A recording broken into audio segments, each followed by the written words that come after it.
our advisors, presidents, and fellow Fogwangians, good evening. If you don't mind, I'll take a seat. It'll make it nice and comfortable. Okay, so today's topic is quite interesting. It's about the formulation of the precepts. Yeah, it may seem a bit like a very vague and very boring topic, but sometimes it's quite important to kind of like try to investigate, okay, why the Buddha had wanted to formulate the precepts the way he did. Why the 5 precepts? Why not the 10? Okay, why the 3 refuges? Why not the 4? Okay, why the Bodhisattva Precepts? Okay, why not the Shravaka Precepts? Yeah. So many things, I think the Buddha had formulated the precepts for a particular reason. Yeah. So today is all about just trying to investigate and discuss. Okay. So throughout the talk, if anyone has a question, just please raise your hand, and we can have a more interactive type of session. Okay. So there are several questions which I'd like everyone to keep in mind as we try to investigate the formulation of the precepts. Yeah. So first of all, why the precepts? Why do we need to take the precepts? There are so many. How many of us have taken the precepts? Okay, so the vast majority. Okay, but why do we take the precepts? In Singapore especially, Singaporeans are known to be the world's best law-abiding citizens. Their morals, they are like model citizens for the whole world to take as examples. But why? Why do we need to take precepts upon so many different laws of the country? Isn't this too restrictive? Isn't this too, you could say, suffocating? Yeah? I mean, us already as Singaporeans, right, we take a lot of stride in our law, but sometimes we put more law upon ourselves by taking the precepts, yeah? But why? So these things we need to keep in mind. But the next question is something which I'd like everyone to answer instead of just ponder on, okay? Can we find true happiness in just abiding by the law of Singapore? Can we find joy in just being a good citizen? Yeah? Can we? Let me have a show of hands. Who agrees that we can find joy, like true joy, by abiding by the laws of the country? Okay. Okay, only a few people. How many people think that there is joy to be found elsewhere? Yeah, only a few people. How about the rest of us? We're still undecided. a mix of both, right? Yeah? Okay, so from here we can see that we can try to think in 2 ways, okay? Of course we can find joy in following the laws of the country. The reason why we can do so is because when everything is peaceful, when everyone abides by the law, there will no longer be crime. And because there's no crime, people can live in peace and harmony, okay? But there's one question I'd like to ask you guys. Above the law, are there instances where people still suffer? Are there instances where people still have afflictions of the mind? Yeah?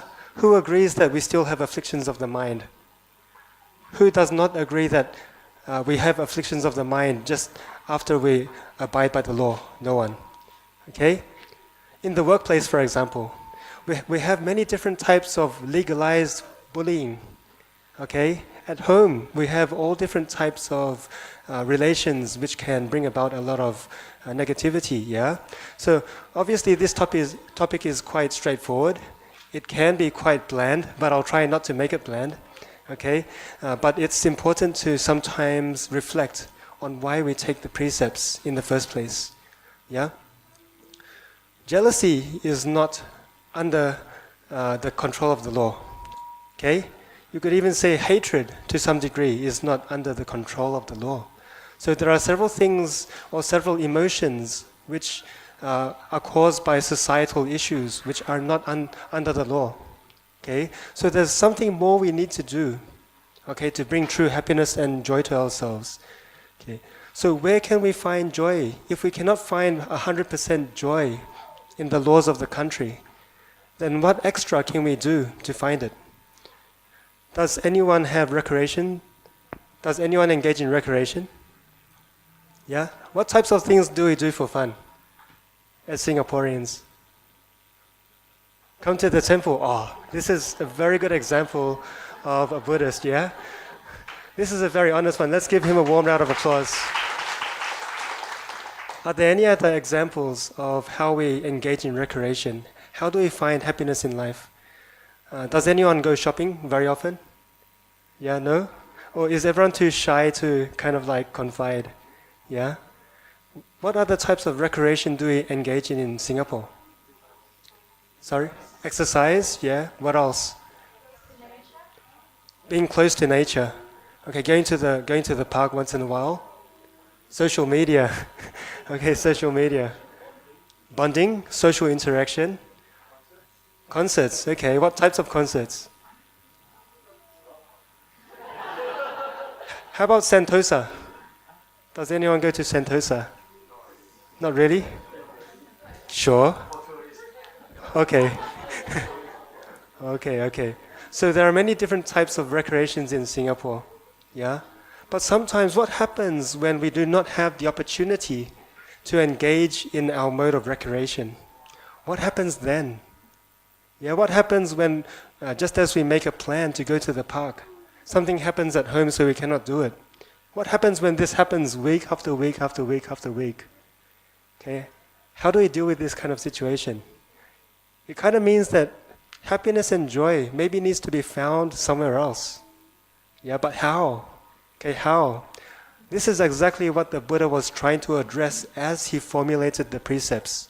Okay, so we've learned many different things. We've learned in Buddhism restrictive precepts. We've also learned, you could say, prescriptive precepts. Yeah, but all in all these precepts are meant only for one thing, and it is for the betterment of our lives. Yeah, so today's class will be put into three different perspectives. First of all, if we need to know why the Buddha had wanted to formulate the precepts, it's probably important to first come to an understanding, consensus of what the human being is all about. Only like that can we kind of like try to investigate why the Buddha had formulated the different sets of precepts the way he did. Okay? And lastly, we'd spend some time to go through the different formulations of the precepts, the 3 refuges, 5 precepts, and Bodhisattva precepts in terms of aspiration. Okay? So, the next thing I'd like to bring our attention to, and let's be honest here, what are our different suffering-inducing human tendencies? Okay? What happens when our colleague at work performs better than us? What do? We give rise to a sense of jealousy. What happens when we are wronged, when we are looked at in a different light? What happens? We feel frustrated. Yeah. What happens when our classmate says something nasty to us? We feel angry. What happens when our children do not listen? We feel frustrated, right? So, sorry? You cane them. Okay. So this is a good example of good fatherhood. Okay. Okay. Unfortunately, is caning still allowed in? Okay. Yeah. In Australia, it's already banned a long time ago. So we have many different suffering-inducing tendencies as human beings, yeah? Okay. But all these tendencies are caused by the utmost attachment to the sense of I. Okay. We think that I'm so important. I'm the center of the universe. And because of this, sometimes things which are not so painful become so painful. Why? Because I hurt, I'm distracted, I'm annoyed. You have done something wrong to me. I like, I seek, I want. But then it slowly becomes I cannot get, I cannot find happiness. Yeah, because it's all about the I. Tell me, what is the relationship between precepts and the emotional or psychological state of mind? Is there a relationship? Freedom. Okay, precepts help to bring about freedom. Okay, we'll be very shortly going into detail as to how the mechanics work. Okay, but at least we can come to a consensus that the precepts has a lot to do with psychology, has a lot to do with our state of mind. Okay. So the evil of I, how dangerous is this I? Okay, let's first of all see the human being as part of the 5 skandhas. Okay. Does anyone have a human body here? Yeah? We all have bodies. Do we have a mind? Are you sure? Okay. At least we're on the same page here, okay? So, of course, from the Buddhist, you could say psychology point of view, from the Buddhist worldview, okay, the body is consisted of 4 elements, okay? The body is consisted of, you could say, the earth element, okay, which is anything which upholds or withholds, anything that supports. Yeah, we also have water. Okay, what percentage of the body is made up of water? 70%. What happens when we forget to drink for about 3 or 4 days? 2 days. Okay, in Singapore, 2 days. Okay, what happens? We become dehydrated. What happens when we don't drink for 3 days or 4 days? We die. So this human body is no longer a body, it's a corpse. Yeah, so from here we can see the impermanence of the body. Okay, what is the sense? The sense is nothing more than, in Buddhist terms, favorable and unfavorable, you could say, senses. So it's a very general kind of category. And there's something called the neutral sense. So does everyone breathe freely? Yeah? Do you feel anything when you breathe? No. Okay, most of us forget the breath. It's quite scary, right? Although it's automated, but sometimes we forget it. Okay, but in fact it's a neutral sensation. Okay, what would be examples of negative sensations? Being in the office, sorry, bad smell, yeah. Apart from bad smell, the heat, yeah. What happens when your car air conditioning breaks down? You'll be sweating, right? And you'll be very humid, yeah. What other types of sensations do you have which are unfavorable? Sorry? Pain, okay. Any type of physical pain, yeah. What are favorable emotions or sensations? Swimming. Soothing sensations, yeah. What else?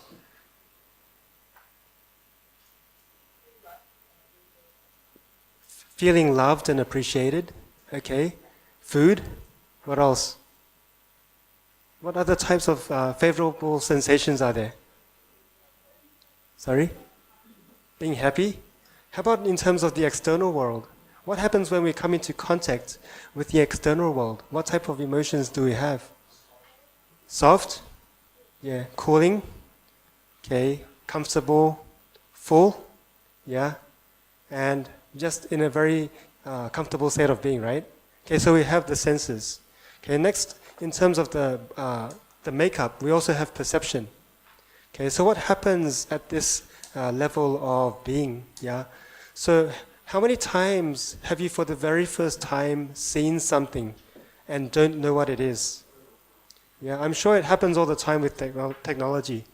Yeah, sometimes we don't see things, and even for children, right? The very first time you see a cup, when you're about 3 or 4 years old, or even 2, it's very hard for us to know that this is a cup. It's because we don't have the existing knowledge base to know that, hey, this is a cup, right? It's only through daddy and mommy telling us that this is a cup, and indeed it's a metal cup, that we know, right?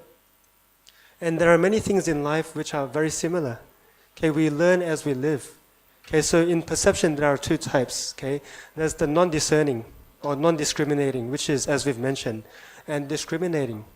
Okay, so we only know things because we have been taught before. We know that the president of BLAA is such and such because someone tells us. Okay, we only know that males, they have, they are meant to play a certain role in society because we are taught so, and so forth. Yeah. So many things we are taught, and before we are taught, we are not discerning. Yeah. So what this tells us with perception is there's non-discerning and discerning. Okay. And the next one is volition. Okay. Although we may see things, we know things. We don't stop there. Sometimes we attach emotions. For example, for men, SK2, a bottle of SK2 may mean more expenditure, okay? More wasting money, okay? But for ladies here, I'm sure it means the key to living at 21 forever, okay? So there are many things like this. Okay, these things may seem technical, right? It is for sure technical, but it has a lot to do with our lives. Okay, and soon we'll see how the precepts come into being. Okay, but volition, we have many emotions that we attach to daily tasks. Okay, students, when we have exams are none other than testing to see how much knowledge we have retained from the classes, how much we have given back to the teacher. Okay, and but many times we attach emotions to these actions or to these phenomena. Okay, so this is when things start going wrong. Okay, things which are not so necessarily, you could say, unwholesome or unfavorable become so. Okay, so this is all in the workings of the mind. Okay, next we have consciousness. Consciousness is nothing more than the basis of the other four, you could say, skandhas. Okay, so before continuing, I don't think I even have explained what the skandhas are. Okay, the Buddha actually taught the 5 skandhas as a way for people to see how the body and mind interact with one another. Okay, so it's you could say the body and mind culmination. Okay, and these 5 skandhas are what makes up the human. Okay, not just one element, but the entire 5. Just with the example of the human body, you just need to lose out on one condition, and the body is gone. Okay, so we can see from here that the 5 skandhas are nothing more than just causes and conditions, different conditions coming into being. Okay, but then where is the I? Where is the I? Where can I find the sense of I from the 5 skandhas? Where is me? Where is you? Where is they? Okay, these are questions we can start asking ourselves. Okay, because the 5 skandhas can be a bit difficult to grasp at first, the Buddha has given a very good analogy. Yeah, the body is like what? The body is none other. So form is body, right? Okay, so it's none other than the froth that accumulates in the river when you have different kind of like you could say flows, and this type of froth that accumulates, it will remain there for a while until the river flow becomes too great for it and it disappears, it dissipates. Yeah? So what this shows is the body comes into being because of different causes and conditions. But with the lack of just one condition, the culmination of bubbles will disappear. Okay, so you can see that from here, the impermanence and the transience of life. Yeah? All of us here in Singapore live a very comfortable life. Okay, but there are those countries where war is permanent. It's something which happens all the time. Okay, so losing your loved ones has become the norms of life. Okay, so from here we can see that life is impermanent. Yeah, with sensations, has anyone ever tried to drip drops of water into a cup? Yeah, with existing water. What happens when that drop of water hits the surface of the cup of water? Ripples, right? So this is exactly how sensations work. They're just in the spur of the moment. But unfortunately, sometimes we attach emotions to these sensations and we kind of amplify what they actually are. Yeah? And with perception, the Buddha used a very good analogy for perception. It's just, have you ever driven on a very hot day and just stared at the bitumen in front, the asphalt? What happens? You see vapor, right? You see like a lot of fumes. Okay? Yeah? Has anyone seen a mirage before because of this? Yeah? On a very hot day, 35 degrees, middle of summer. What happens? You may see 2 cars or even 3, or even the reflection. Yeah? So this tells us that our perception, although it's meant to see things as they are, it's meant to perceive things according to our existing knowledge base. It's always hindered by our volition.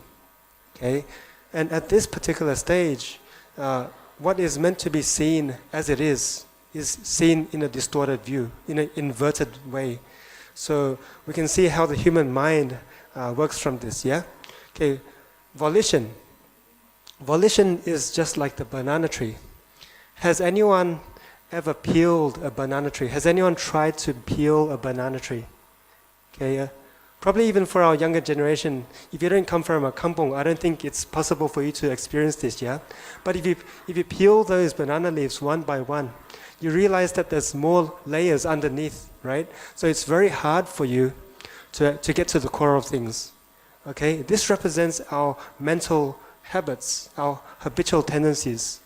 Yeah, so if a person has a habit of being angry, right, then unfortunately, if it repeats itself over and over again, unfortunately, it's just like this banana tree.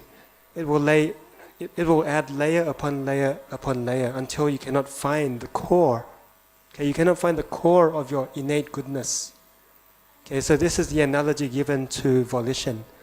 And for consciousness, the consciousness is just like the magician. He is responsible for causing the illusion of life, everything that is false. Although we know that this consciousness is none other than just the magician, we are still fooled by him. Yeah, so we can see that the 5 skandhas bring about a lot of suffering. Okay, so back to the question: where is the I? Where can we find the I? Is it in our thoughts? Is it in our bodies? Is it in the transient moments in our minds? What can you grasp? What is yours? What can you totally and surely say, that's mine? Is there anything? Not really, because everything is in a constant state of flux. Yeah? Okay, so basically, when there is the concept of I, there's also the concept of you, they. Okay? So why do we have locks on our doors at home? Why do we have policemen? Yeah? Think about it. We're getting to the very fundamental basis of human tendencies to see how the human being works. Yeah? How many of you do not lock your doors at night? No one, right? Why do you lock your doors? I thought we're all human beings, we're all the same. Yeah, there's no difference between you and I, so why do we need to lock the door? Why do you need to lock the car? Have we thought about this? Yeah, these are questions which are quite interesting, yeah? Quite interesting. There are still several countries in the world where this happens. There's no need to lock the door. There's no need to lock up the car. Yeah? But this is in a society where people see each other as brothers and sisters. Okay? But when we start thinking about I in the sense that because there's I'm different from you, and I'm not the same as they. There's no we. And because of this, suffering begins. Okay? So it becomes much so that when there is the I, there are things which we seem pleasurable to ourselves, which we perceive as pleasurable to ourselves, okay? Who likes durian here? Who likes durian here, okay? Who does not like durian? Who does not like durian? Only one person, 2 people. Only 2 people, yeah? Okay? For most Westerners, durian is so smelly, they could even puke, okay? But for Singaporeans, it's like treasured fruit. It's the best thing ever because it only happens once a year. Yeah? So we like it. But for another person, it's a different story. They don't like it. So we have likes, we have dislikes. Things we like, we try to obtain. Okay? Things we do not like, we try to distance ourselves from. Okay? Be it the annoying classmate next to us, okay? Be it our colleague who always does better than us and so forth, yeah? So we always have situations where we do not find a balanced sense of happiness because of this, yeah? And because of this, we need to be able to understand the functioning of the mind, how this attachment to I forms, and how it affects our quality of life, okay? We always say that the biggest enemy is oneself, yeah? This is true. This is true. Okay, very soon we'll see why. Okay, first of all, we have subconscious tendencies. Okay, these tendencies are none other than things to do with the attachment to the notion of self. It is also greed, anger, ignorance, pride and doubt, jealousy, and so forth. Yeah? Once we have these innate tendencies, all it needs is a trigger. For example, if we have a type of inkling for spaghetti, every time we see spaghetti, we will be filled with joy. Okay? But the moment you finish your spaghetti, and the moment you leave the dinner table, you won't have any sensation anymore because it's gone, right? But 1 week later, you'll be thinking about it again. Okay, so we have likes and we have dislikes. And when we come into contact with the outside world, the outside phenomena, we have active mental afflictions. Okay, this is when we actively give rise to emotions triggered by these subconscious tendencies. Okay, and these sometimes are very strong, very strong. Has anyone been so angry that you haven't been able to eat dinner? Has anyone been so angry that you have not been able to smile for the day? Yeah, has anyone been so angry? Yeah? So anger is very powerful, it's very scary. Same as greed. Have we ever been so greedy for something that we cannot forget about it day and night? We just think about that one thing. Okay? One thing or one person.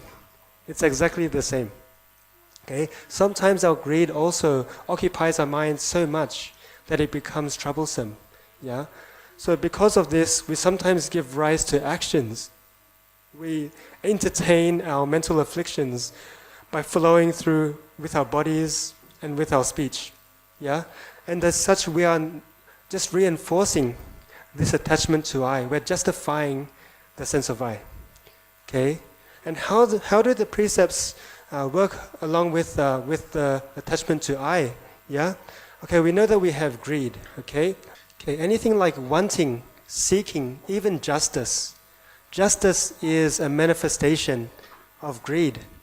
Yeah, because we have an ideal that we have in our minds and we like everything to go as we like. So even justice is a type of greed.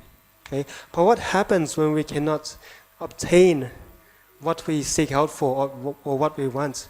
We give rise to something called anger. So with anger, it's also anything to do with jealousy, anything to do with aversion, anything to do with you could say petty-mindedness or cruelty, ill will. Yeah, so anger is very, very awkward. Yeah, in Buddhism, there is a difference between anger and greed.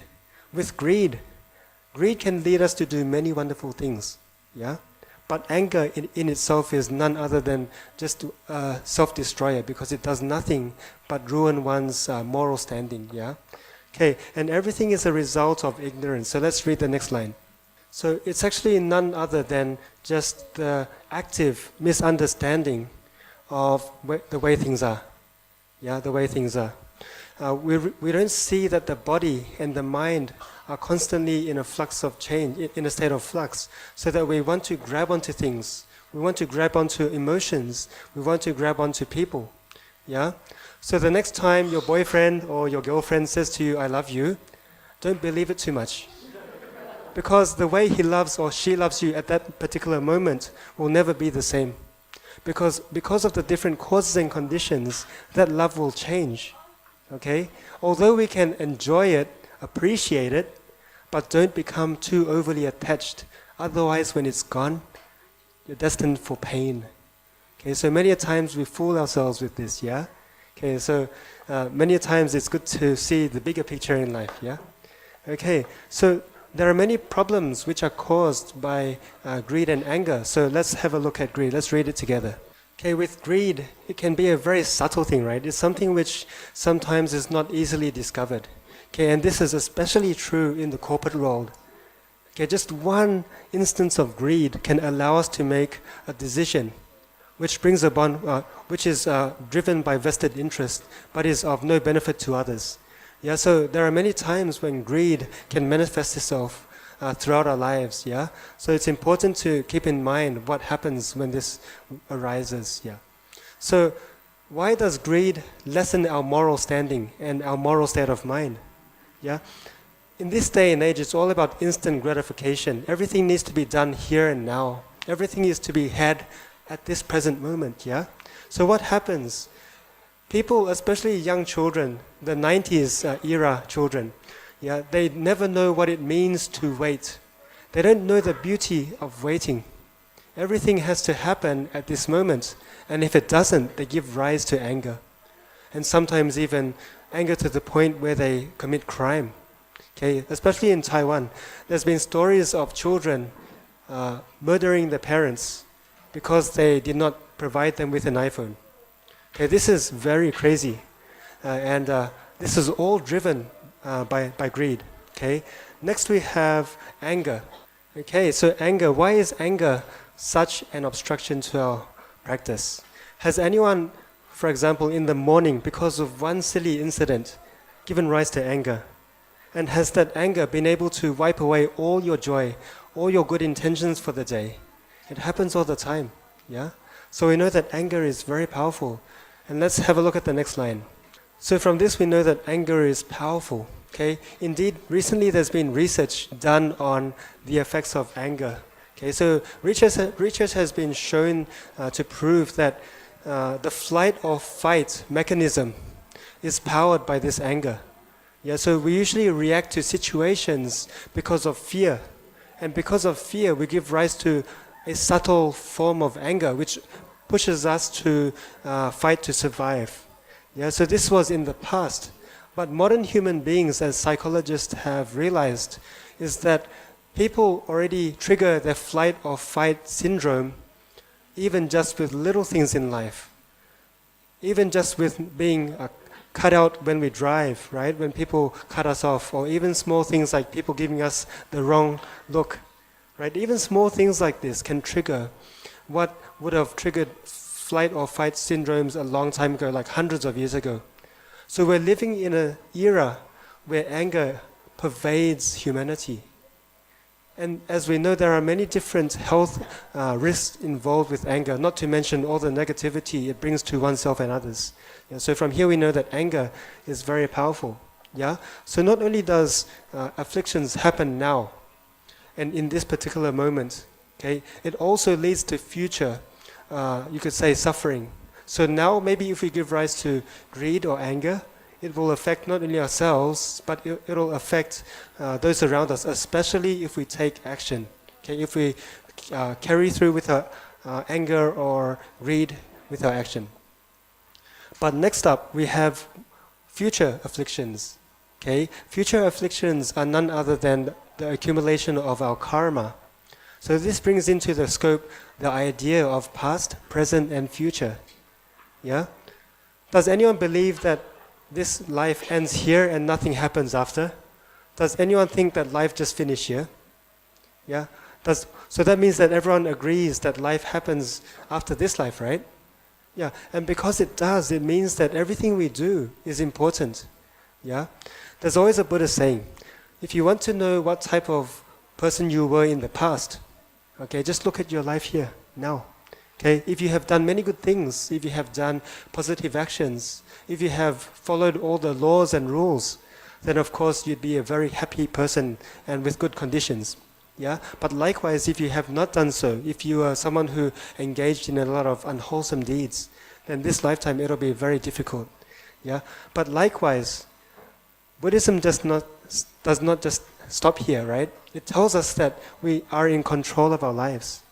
We can control our future, because everything we do now, in the here and now, will definitely pave the way to a future. Okay, so it means that as Buddhists, we are empowered to make change in our lives. Okay, so be it good or bad, everything is possible. Yeah. But first of all, there's one thing we need to deal with, and this is the attachment to I. The precepts, the 5 precepts may seem something like, okay, you can't do that, you can't do this, okay, but there's more to it. Okay, there's more to it. The Buddha taught all his Dharma, right? All his Dharma. No matter where it's the Four Noble Truths, Eightfold Path, what other types of Dharma have we all learnt about as Buddhists? So, in fact, you could learn no other Dharma apart from the 3 good deeds, and you'll be able to purify your body, speech, and mind. It's powerful. Yeah? And it's the easy way of trying to summarize the precepts. So it's quite beneficial, yeah? Okay, so all the teachings, regardless what they are, okay, can we agree that the purpose is to allow us to liberate ourselves from suffering and allow us to find happiness in life? Yeah? And the precepts are a very good way to realize this. It's because it's set out in a very concrete way, based on past experiences. Yeah? The Buddha himself, he set rules not because he wanted to. The Buddha was not a rules maniac. He did not just put rules because he liked it, right? I don't think anyone likes rules because it's restrictive, right?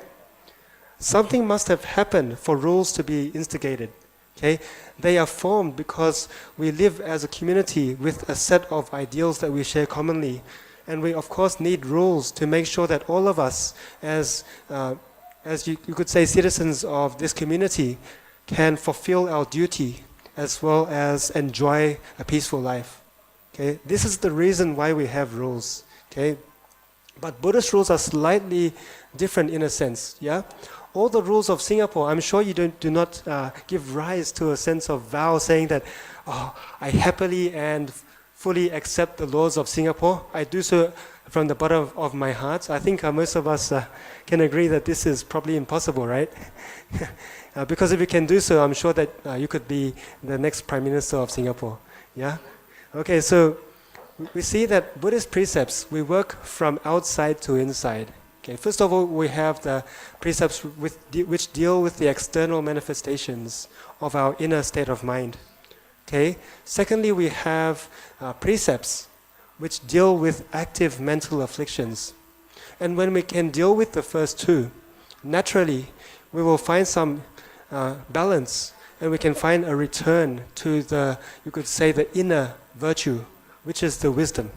Okay. So wisdom has many names. From this point of view, wisdom has the names of Buddha nature. It has inner virtue. It has emptiness. And it has all different types. Yeah? Okay, so from here we know that to deal with the subconscious tendencies, we need to give rise to the utmost mind of the Bodhisattva, the Bodhicitta. Okay, so looking at the threefold training, okay, we can slowly break up the way and learn the path to happiness. Okay. So basically, we now know that subconscious tendencies give rise to active mental afflictions, which in turn manifest in physical and mental form of verbal forms. Yeah, but the way to deal with these is actually in reverse order. Yeah, it's very hard to control the mind. Okay, who here feels it's easier to control the mind rather than the body? Yeah, anyone? No, it's very difficult. Yeah. The mind is too subtle. So what happens? We first of all need to train. We need to, you could say, begin with good habits of the body and mind and speech. Yeah, slowly it becomes training in meditation. Okay? But Chan Master Huicheng, he mentioned a very inspiring, you could say, take on the precepts. He said that when the mind is completely still, there is no need for the precepts. Okay, from this we know that the precepts are just a way to calm the mind. But when your mind is calm, there is no longer the need for the precepts. Yeah, so this tells us that these two are hand in hand. And finally, very soon we can train in wisdom through contemplating dependent origination. Okay, so Venerable Master has a very firm stance on the precepts, and of course, the Venerable Master tells us of the benefits. So let's read the next line together.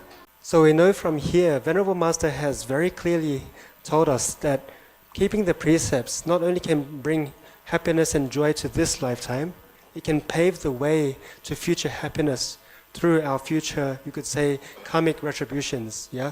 So from here we know that there is the present and the future when it comes to holding the precepts. Yeah. But the very first thing that we need to keep in mind, there is no precept in the book of rules which deviates from the idea of non-harm, avimsa. Indeed, the very first precept that the Buddha had laid down, even before he formulated the 5 precepts or the monastic and lay precepts, is none other than non-harm. So imagine walking down the road seeing the Buddha and asking the Buddha for precepts, and he'd just be saying something like, take refuge in the Buddha, Dharma, and Sangha, and non-harm. That's it. Simple as that. Okay? But unfortunately, because human beings, over time, they become more defiled. So the Buddha had to be very clear. Okay? It means that we have to uphold the precepts of not killing, stealing, sexual misconduct, lying, and taking intoxicants, and so forth. Yeah? And just looking at the word non-harm, it has a passive meaning and active meaning. Okay? If we want to prevent harm, it also means we need to support life. So it also means that we need to help sentient beings in many different ways, right? Okay, so from this we know that there's both the proscriptive and prescriptive element of the precepts. Okay, so let's look at Shila. Let's read the next line together. So Shila, according to many texts, many people see Shila as just external rules placed upon ourselves, yeah? But in fact, Shila is a state of being. It is the inner virtue which is the same as the Buddha.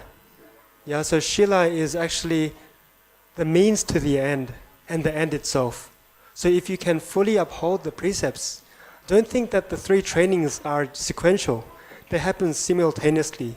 So it shows us that as long as we can uphold the precepts according to the spirit of it, then of course we can arrive at a sense of, you could say, inner peace because of this. So we're just returning to the inner virtues that we already have had a long time ago. Okay, so this is nothing more than returning to this pure state of mind. Okay, there are three different, you could say, meanings of Shila.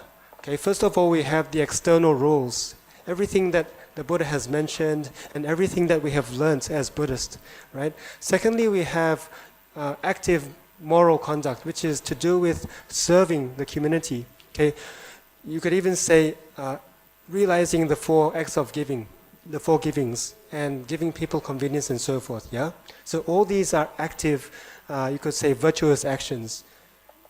Next, of course, is that, as we mentioned, the inner virtues which are already found inside of us. Okay, so the very first precept before Shakyamuni Buddha even said, protect life, this lifetime in this Buddha world, right? There have been many different Buddhas, and these Buddhas have shared a universal set of precepts which do not deviate from this particular formulation. So let's read this together. Okay, we see that purify the mind has to bring sentient beings to enlightenment, right? Okay, the Theravadan version is to purify the mind. Okay, the Mahayana version is to bring sentient beings to enlightenment. Okay, but think about it. If you were a very good investor, you'd be thinking of a way where you can find benefit for everyone. Okay, so everyone has high stakes. Yeah? So if today I was just to purify the mind, it will be just benefiting myself. But think about it, if I wanted to enlighten others, it means that I myself already would have to have a level of enlightenment. Okay? So basically you're killing two birds with a stone, but of course as Buddhists we don't kill. Okay? So we can see that there are good things about making a larger vow, a bigger vow for the sake of humanity. Okay? So there are 2 separate values of all precepts. Okay? Be it the 5 precepts or the Bodhisattva precepts. Okay? First of all, we have the proscriptive precepts, yeah, which means what we cannot do or what we shouldn't do. Okay? Then we have the prescriptive precepts, which means what we need to do. Okay? What we need to actively engage in to fulfill the ultimate meaning of Shila. Okay. How many of you have found it quite amazing that as Buddhists, if you do not help people, if you do not practice generosity, this is a transgression. Yeah, this is interesting. Yeah, it means that Buddhism inspires us to be altruistic and it inspires us to be good citizens. But many people don't see this side of things, so they only see the proscriptive side of things. Yeah? So let's look at the precepts in light of progression towards the path of happiness and joy. Yeah? First of all, we have the 3 refuges. Okay, the 3 refuges can be considered taking refuge in the ultimate way towards happiness, making that first promise, making that marriage vow towards Buddhism. Yeah? So what is taking refuge in the triple gem? What are the triple gems? So first of all, we have taking refuge. It can be likened to establishing right views, correct views towards life. Okay? Secondly, we have taking the 5 precepts. Okay? Stopping all the evil and giving rise to all the good. And soon there's the Bodhisattva Precepts. Okay? So Bodhisattva Precepts is a little bit different from the 5 precepts. The Bodhisattva Precepts are all about the mind. Okay, with the 5 precepts, if you kill with your physical body, only then do you commit this crime. Okay? But as a bodhisattva, even the intention of killing is enough. Okay, so we can see that it's trying to perfect the human being. Okay, we're trying to perfect the human being. So what is the very one thing that Venerable Master Xing Yun, our master, you could say, enforces upon us when we take refuge in the Triple Gem? What does he make us say? 我是佛. Okay, why does the Venerable Master ask us to say that I am the Buddha? Why? Imagine, does everyone take refuge every single day? Like when you wake up? Okay, great, this is important. Why? Because very soon if we forget that we're Buddhist, very soon when temptations come, right? Sometimes we start taking our belief, giving faith into our temptations. Okay, but if we can constantly say that I am the Buddha, I've never seen a Buddha who smokes, right? I've never seen a Buddha who steals. I've never seen a Buddha who harms people. Yeah, so we need to remind ourselves that I am the Buddha. Okay, and what does this have to do with the joy index and freedom index? Yeah, think about it. Before we mentioned that the ultimate source of all afflictions is the mind. Yeah, so this is what we're getting at. Okay, the further you go up the ladder, the closer you are to true happiness. Okay. Okay, so let's read the next line together, taking refuge in the Triple Gems. Okay, we see that the Buddha, when we take refuge in the Buddha, we're not only taking refuge in the greatest teacher of all times, we're also taking refuge in our inner virtues, that Buddha nature of ours. Yeah? So it's just reminding ourselves that, hey, I do have something which is nicer, more wholesome inside. I just need to find it. Yeah? So taking refuge is just confirming that there is better than what there is now. Okay? So what is a refuge? What is the definition of refuge? We can take refuge under shelter, right? But what is true refuge? What is true refuge? Let's hazard an explanation. What is a true refuge? Or what do you seek in times of fear? So from this we can see that refuge, it must be something which is far beyond ourselves in terms of wisdom. Yeah, it's something which is unchanging. So no matter what the external circumstances, this refuge never changes. And it's always there for us. Yeah, so of course when we take refuge in the Buddha because he's never changed. He's been like that 2,500 years ago and he's still the same now. Right? The Dharma has never changed. It's still the same Four Noble Truths, Eightfold Path, and so forth. Yeah? Nothing has changed. Okay? And we see that the Sangha, the community of monastics, haven't changed. We have the same haircut. It's been around for 2,500 years. It's quite fashionable. It's never out of trend. Okay, we have similar clothing, although from the Theravada tradition, and now it's a little bit different, but same color. So nothing much has changed. Our rules are the same. Yeah, so we can see that there is nothing which has changed that much. Yeah, so we know that when we take refuge, it's important to do so in the right thing. Okay. To take refuge in the refuge in the Triple Gem means that we take refuge in the truth itself as well. Okay, but before we can take refuge in the truth, we need to know what is not the truth. Yeah. So first of all, we can see that there are 5 erroneous views that human beings come into contact with. Okay. So the very first one is what we consider the view that this body and mind belongs to us. Okay, belongs to us. Let me ask you guys a question. Let me pose a hypothetical question. One day, if I don't drink for 3 days, I will die. Okay? Who does this body belong to? Does it still belong to me? No. If I'm buried underground, this body will become nutrients for the plants. It will become nutrients to fertilize the soil. Okay? It will turn into different things after the plant grows out of it. Okay? And soon a body which decays in different ways, it may turn into stone, it may turn into different, you could say, substances. Yeah? So there is not one thing which really belongs to us. Which thought belongs to us? Okay, one thought that happened now will never occur again. Okay, so there's not much point trying to say that, hey, that thought is mine, yeah? So we can see that everything changes, yeah? The second erroneous thought is that there are extremes. So the extremes in the sense that, okay, life ends at this particular lifetime. So when we die, when we're buried 6.5 feet underground, that's the end of us. Okay, there's no more life after that. Okay, but on the other side of the spectrum, some people may think that life is eternal in the sense that life does not end. So this person will become lax and you could say lazy in his practice. So either way, if we do not believe in cause and effect, or if we believe that life never ends, then we will not have the drive to improve ourselves. Yeah. And thirdly, we have the misunderstanding. Okay, the misunderstanding. Of cause and effect. Okay, some people think, hey, there are so many people out there who have committed grave crimes, but they are never caught by the law. Whereas there are very good people who engage in altruism, who do so much for community, but come down with cancer.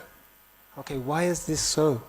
Okay, people, because of this, because of isolated examples, they may lose faith in humanity, thinking that, why should I be nice? Because good people will have it worse off than people who commit crimes. But this is not the fact. It's just a matter of time. Okay, it's just a matter of time. Okay, so people deny cause and effect, but cause and effect is actually true justice. Because you do good, you reap good. You do bad, sooner or later you'll reap it. Yeah, so it's very fair.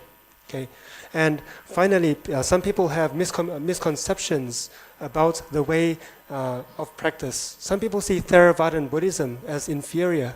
Some people say Mahayana Buddhism is too worldly. Okay, they see each teaching as a flaw. But we need to realize that because we live in a different era now, it's very hard for us to be dogmatic about particular tenets of Buddhism. We need to see the bigger picture and return to the original intention of the Buddha, which is to bring upon happiness and joy to others and relieve suffering. Yeah? Okay. And finally, it is the attachment to practices which do not lead to enlightenment. Okay. For example, there are people who take weird precepts, especially back in the time of the Buddha. People thought by, you could say, mortifying the body, self-mortification. Okay, one person can liberate themselves from, you could say, the shackles of samsara. But does this happen? Unfortunately not. No matter how many hot coals you walk on, I'm sure you will not find the answer to enlightenment. Okay, so there are 5 views which cause us to have misconceptions and we deviate from the truth. Okay, let's read the next line together. Okay, so this analogy is very clear. What is the very first thing that we need to do as we take refuge in the Triple Gem? What happens during the ceremony? Sorry? Empty the bottle or the cup. How? What is the first item in the liturgy, in the process of or procedure of becoming a Buddhist? What's in the procedure book? Repentance. Okay. What is the difference? Now let me ask you a question. What is the difference between repentance and penitence? What is repentance? What is penitence?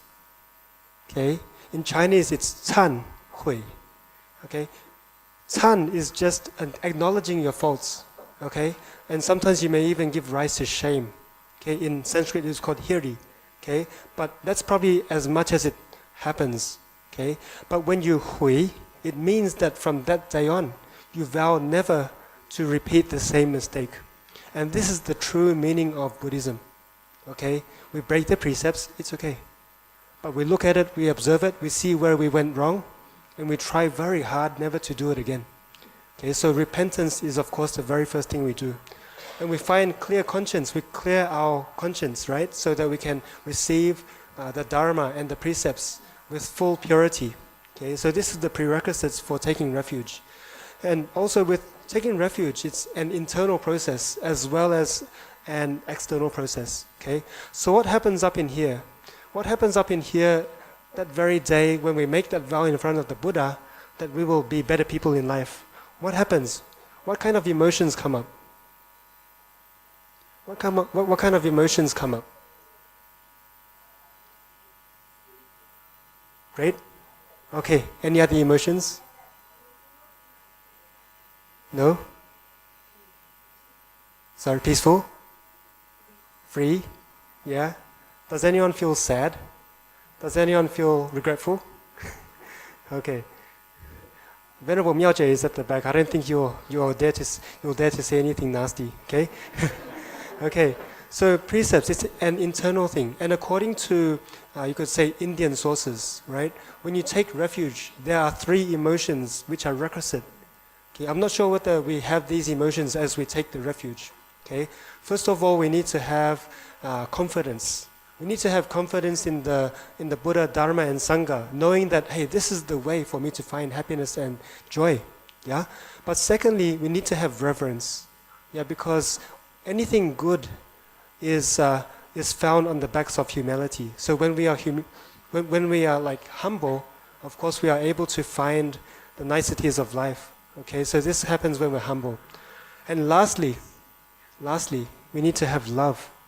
Okay, we need to have love for the Buddha, Dharma, and Sangha, and we need to have love for all the good things in life in terms of all sentient beings. Okay, so this love becomes love for myself, love for my loved one, love for the family, and it expands to love for the community and all sentient beings, regardless whether we know them or not. Okay, so one day you find that this kind of love becomes so great that it turns into a love where all brothers and sisters in the world are the same. Okay, so this is a point in time when you realize that, hey, okay, I've achieved this, yeah? Okay. And it also serves an external process, yeah. Now that all of us have taken the refuge under the Triple Gem together, if one of our brothers or sisters accidentally has a lapse in morality, soon you'll realize that you'll be like, hey, shouldn't we be doing something else instead of this? Yeah, so you have the social elements of the precepts. Okay, so taking refuge is something which is both internal and external. Okay. And taking refuge is something that we need to do on a daily basis. Yeah, we need to remind ourselves, hey, I'm here on a mission. I'm here to improve my life. Yeah, so let's read the next line together. It's from the Yogacara Precepts. So the true purpose of Shila has been very nicely summarized by Venerable Master. He says that it's not enough just to prevent wrongdoing. Shila is actually Buddhist practice, but not many people see this. And today's class is all about talking about the formulation, why the Buddha formulates his precepts this way. Yeah, it's an easy way to follow, the way towards happiness. Yeah? Okay, so basically all these teachings are following Shila. Okay? The Shila needs to be life-affirming, humanistic, and also flexible in this modern world. Yeah? So what this means, it means that the precepts need to be flexible, holding on to the true intentions and spirits behind the precepts. Okay? So the very first thing you need to do as a Bodhisattva, you need to make a particular vow. Okay, looking at it from the outset, we're just saying that, hey, we need to protect sentient beings. Okay? But what it means, what it continues to say further on in the Lotus Sutra, our every thought needs to be occupied with the salvation, liberation of all beings. Okay, what happens for one day? Let's try this probably tomorrow. Okay? Imagine if there's one day where you totally are concerned about others instead of yourself. Always concerned about every single person around you and not yourself. What type of feeling will you end up with when you return home?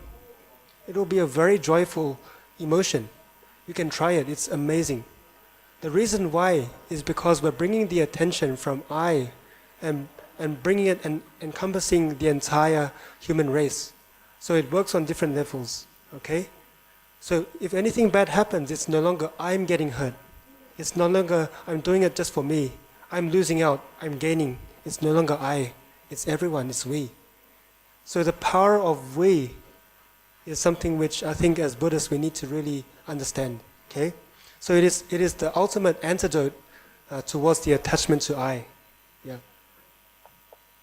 Okay, there are 4 universal vows which can really inspire us to not only just make the initial vow, but also to carry through and to make a firm resolve. Let's read this together.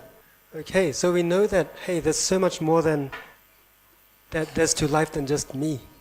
Yeah, there's so many sentient beings that need our help. Yeah. Okay, so basically the mind of the Bodhisattva is made up of 3 components. Okay, it's the actual aspiration towards enlightenment. So this is what we consider Bodhi, the Bodhicitta. right? Secondly, we have great compassion, or you could say unconditional compassion. Okay, and thirdly, we need to have expedient means. And this is where things get interesting. This requires wisdom. Yeah? So it means that as we live in this life, we need to be able to utilize our wisdom to be able to not only fit into this society, but not look like a fool as we practice Buddhism. Okay, so this requires three different aspects. Yeah. So this is why, as a Bodhisattva, it takes a lot of training. It takes a lot of getting used to. Yeah. So the Bodhisattva precepts are made of three parts. It's called the three cumulative precepts. Okay. So basically, you have the prescriptive, as well as the vow to liberate sentient beings, or in other words, the vow towards enlightenment. Okay. Let me ask you guys a question. Would it be more of a sin to break your prescriptive or prescriptive precepts, or is it a bigger sin to break your bodhisattva, your bodhi precepts? The bodhi precepts as in the vow to become enlightened and save sentient beings. Which one is worse? Breaking the vow. Once you have committed to saving sentient beings, if you turn back on this, it's the same as giving up. Okay, so that's why we say it's okay to break the small precepts, but never break one. And that is to regress on your vow towards enlightenment for the sake of benefiting others. Yeah, so we can see that the Bodhisattva precepts is very powerful. Okay? But the thing is, before you can take the Bodhisattva precepts, you need to take one of the other sets of precepts for the other 7 classes of disciples. Okay, so for example, the monastic, the lay. With the monastic, there's the Shramanarika. Okay, 6 samana. You have the bhikkhu and bhikkhuni precepts. And then for lay, you have the upasaka, upasika, which are the same. Okay? And then you have the 8 fasting precepts and so forth, right? So basically, you need to have taken one of the precepts or set of precepts before you can move on to the Bodhisattva precepts. And it happens so because we need to have some grounding in some of the basics before you can move on. So it makes a lot of sense, yeah? So let us examine for a moment the Upasaka precepts, which is what most of you who have taken the Bodhisattva precepts would follow. Yeah, it's very interesting. Let's probably not read every single one, but let's look at the one highlighted in red. What is the Fourfold Assembly? Are we part of the Fourfold Assembly? Yes, yes. The Fourfold Assembly means Buddhist monks and nuns, as well as Upasakas, Upasikas, which are lay Buddhist men and women. Yeah? Why is it a crime to speak of the faults of fellow Buddhists? Okay, we're stealing away, or we're taking away people's faith in the Dharma, in the Triple Gem. Okay, so it's very dangerous. And there's another element to this, right? If every day we always look to other people's faults, sometimes if we look closely and introspect, it's actually just criticizing the reflection of our own shortcomings. To be able to see criticism in others means that we already have this innate, you could say, flaw in our virtue. Right? To see jealousy means that we're jealous ourselves. To see anger, it means that we have anger ourselves. And to slowly bring our attention from the outside world to our inner world and work on our own afflictions, this is what it means to be to be Buddhist. And very soon, because we can do so, true joy will slowly emerge.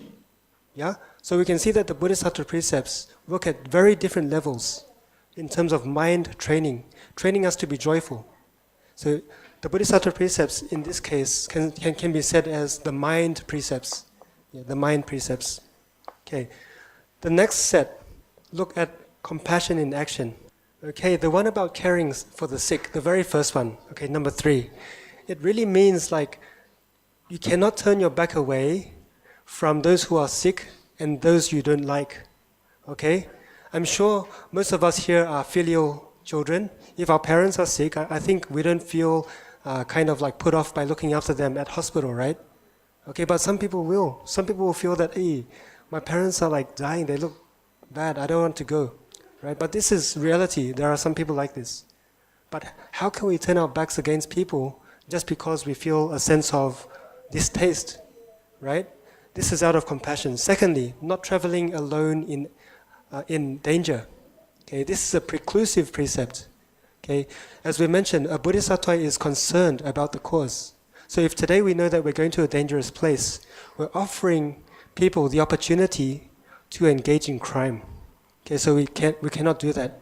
Okay, let me ask you a question. If someone stole $10 from you, okay, if someone pickpocketed $10 from you, whose fault is it?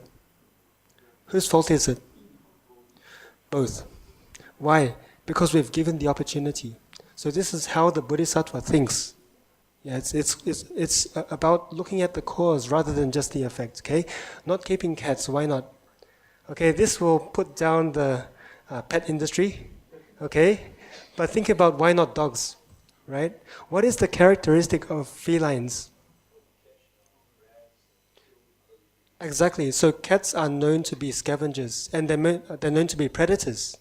Yeah. So we know that they kill, and by keeping cats, we're also giving the opportunity for them to kill. Yeah. So this is also something we need to keep in mind. And the next one is not providing assistance when need be. Okay. So this is very similar, but this is more general. Okay. The next set talks about you could say the precepts which allow us to break through the attachment to I. Okay, the very first one, precept number 6, is very similar to the major precept, okay, but it's also a minor precept.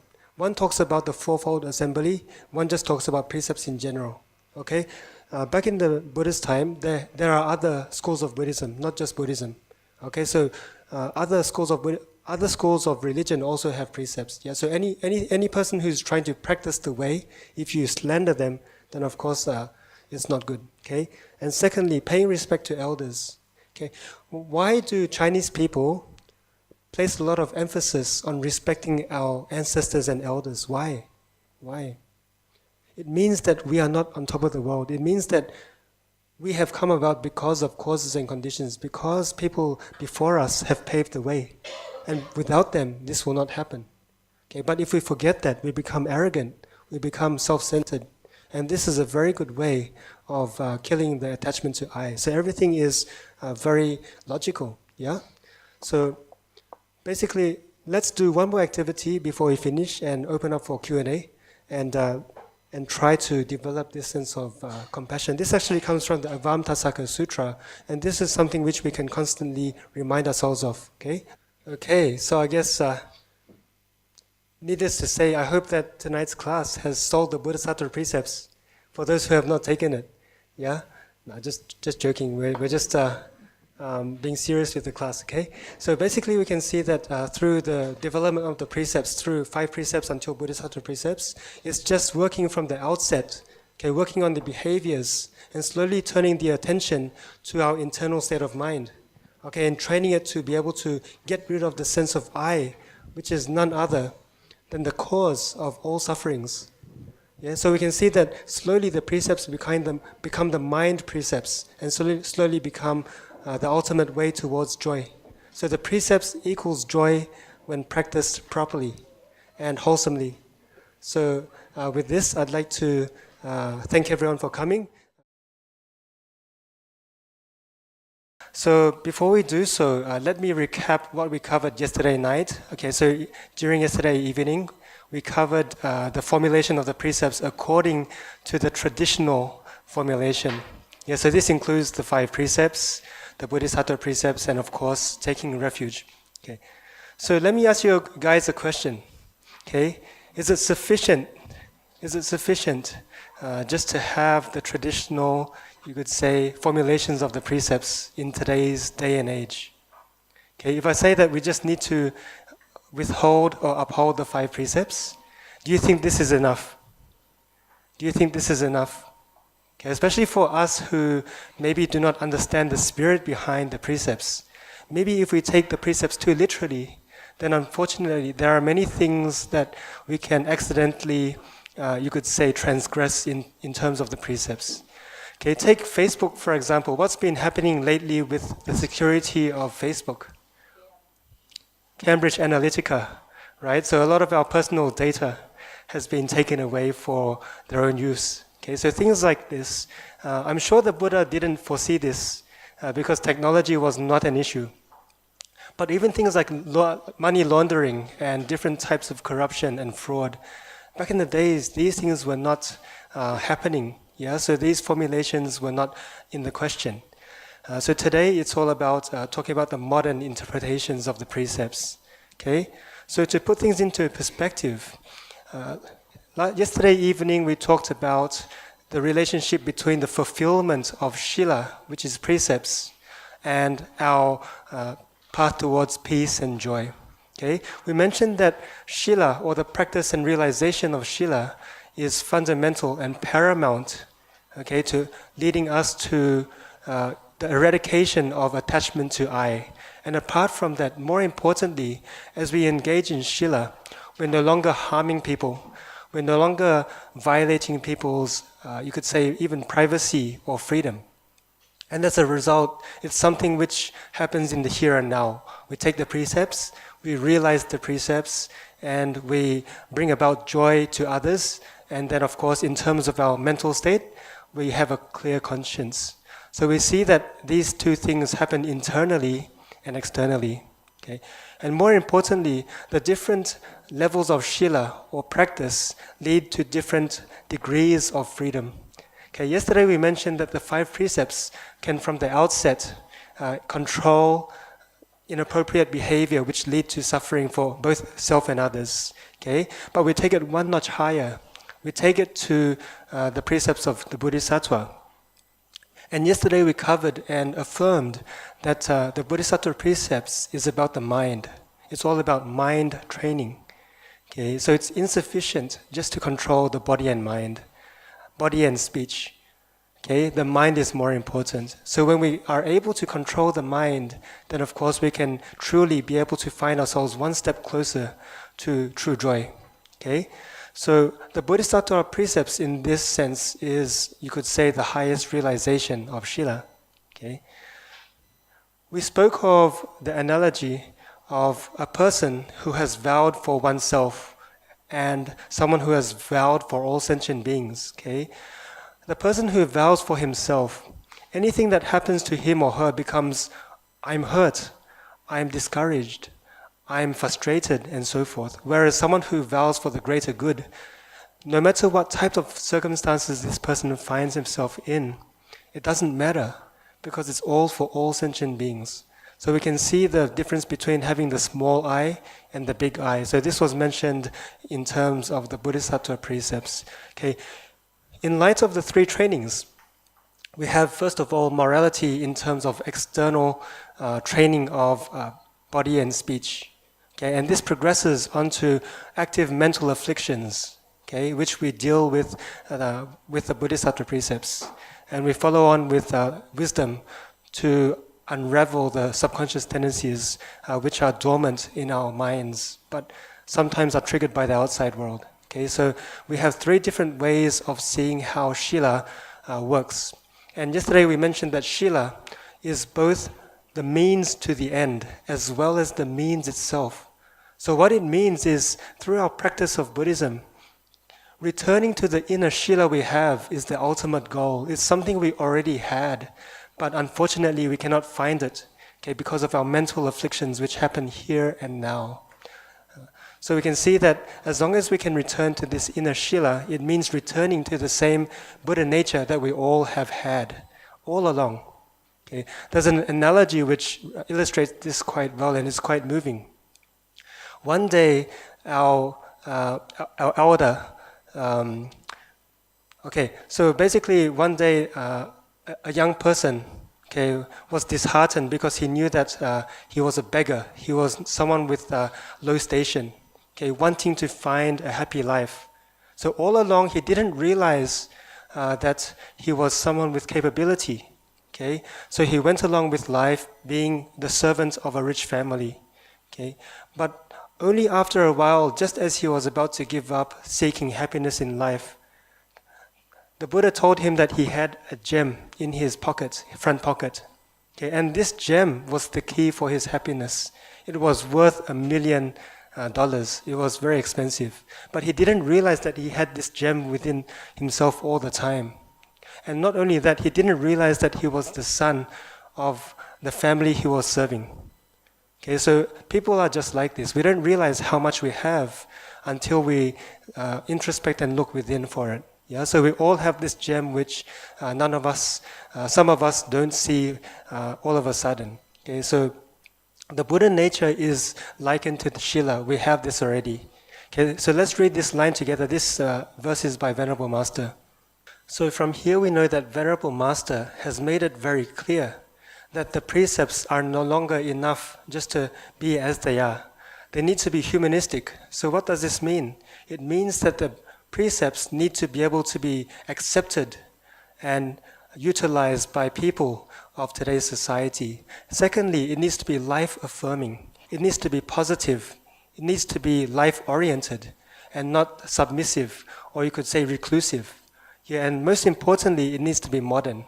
It needs to be able to account for all the different, you could say, intricacies of modern life and be able to address them with full adroitness. Okay? So we know that the precepts need to be flexible. And with this said, it's important that the spirit of the precepts are preserved. Okay? So let's continue with the next line. So here, you see that Venerable Master has defined Shila or precepts from a broader perspective. As before, we may have thought that, hey, precepts are just about prohibitions, what we cannot do in life. Okay, but Venerable Master has stressed, especially in his new publication, Humanistic Buddhism, The Return to the Original Intents of the Buddha, he's stressed heavily that practicing the precepts include the prescriptive side of things, what we should do, what we need to do, not only to benefit ourselves and be happy and joyful, but to bring joyfulness to others as well. Okay, so from here we know that the ultimate practice of the precepts is to be a Bodhisattva. So let me have a show of hands. Who has taken the Bodhisattva Precepts? Don't be shy. Once you've done it, you've done it. There's no denial. Yeah? Okay. Yesterday we talked a lot on the Bodhisattva Precept. Okay? Imagine this. If the 5 precepts can bring happiness to yourself, whereas the Bodhisattva Precepts can bring happiness not only to yourself, but also to others, then it's like killing two birds with one stone. But of course, as Buddhists, we don't kill. Yeah. So basically, what it means is we're making a vow not only to help ourselves but help others, and in the same time, you're achieving 2 goals. Okay. And in Buddhist terms, to be able to turn that small I into the big I is all about being a Buddhist. Okay. So many a times we don't need to be afraid that once we've taken the vow, that we will regress and break the precepts. It's better to break the precepts while you have taken them than be non-Buddhist and break them. Because with that, there's an element of hiri, which is shame. Okay, once we know that we've made a vow to better ourselves, once we probably have a momentary lapse in our behavior, we will feel very deeply that, hey, I cannot do this again, and I'll move forward and make sure this doesn't happen again. Okay, so it gives us a power and empowerment to better ourselves. Okay, so let's talk about the modern, you could say, formulations of the precepts. Yeah, Venerable Master has stressed that they need to be altruistic, all-encompassing, and life-affirming. Okay, what this means is that the precepts need to address life in its fullest. It means that as modern people, we live in a day and age where we have a lot of materialistic gains in life. Okay. So Buddhism does not say, okay, you can no longer drive your BMW, you can no longer use SK2, because as we all know, this is something that has become a need of life, okay, for us to be able to maintain that level of living. But it means that we need to see past it, we need to see further, so that in the event that we don't have these things, we can still maintain our joy of mind. Okay, so this is the most important thing. And Venerable Master is stressing this very much in today's society. Okay, we know that Chan Master Baizhang, he had bypassed the original monastic precepts and formulated his own version to be able to suit the modern needs of a monastery. And this happened many hundred years ago. Whereas in Foguan-san, we know that Venerable Master has developed his own set of rules for us to practice humanistic Buddhism. Okay? Elsewise, if we did not do this, you would not have the Foguan-san you see here today. Okay? What types of charity works do we engage in as Buddha's Light members? let's have a bit of a discussion here. What type of things do we do? Okay, we have many chapters. How many chapters do we have here? Quite a few chapters, right? Yeah, so we know that we have many different BLA chapters, and all the chapters engage in very much, you could say, social welfare, and to some extent social education, community education. Okay, these things were not in the rules set by the Buddha. These things were things that Venerable Master had made, you could say, life-affirming. Even things like Huicheng, okay, auspiciousness to you, and things like the 3 acts of goodness, these things were not mentioned by the Buddha. The 4 givings, these things were not mentioned by the Buddha. But why did Venerable Master advocate these things? Okay, in hindsight, let us try to recall the very day we first walked into the monastery, into the temple. Okay, would you have joined Buddhism if all day long we talked about suffering? If all day long we talked about, you could say, negative sanctions, you do that, and then you have such a negative result. Yeah, I'm sure none of us will have stepped into the monastery. If we said that you need to give all your belongings away, and then you cannot see your husband as a lover, more so as your enemy, or your wife as your karmic indebtor, I'm sure none of you will be inspired. Yeah? But what are the 3 acts of goodness? Do good things, say good words, have good thoughts. Yeah? So what is this? Karma of body, speech, and mind.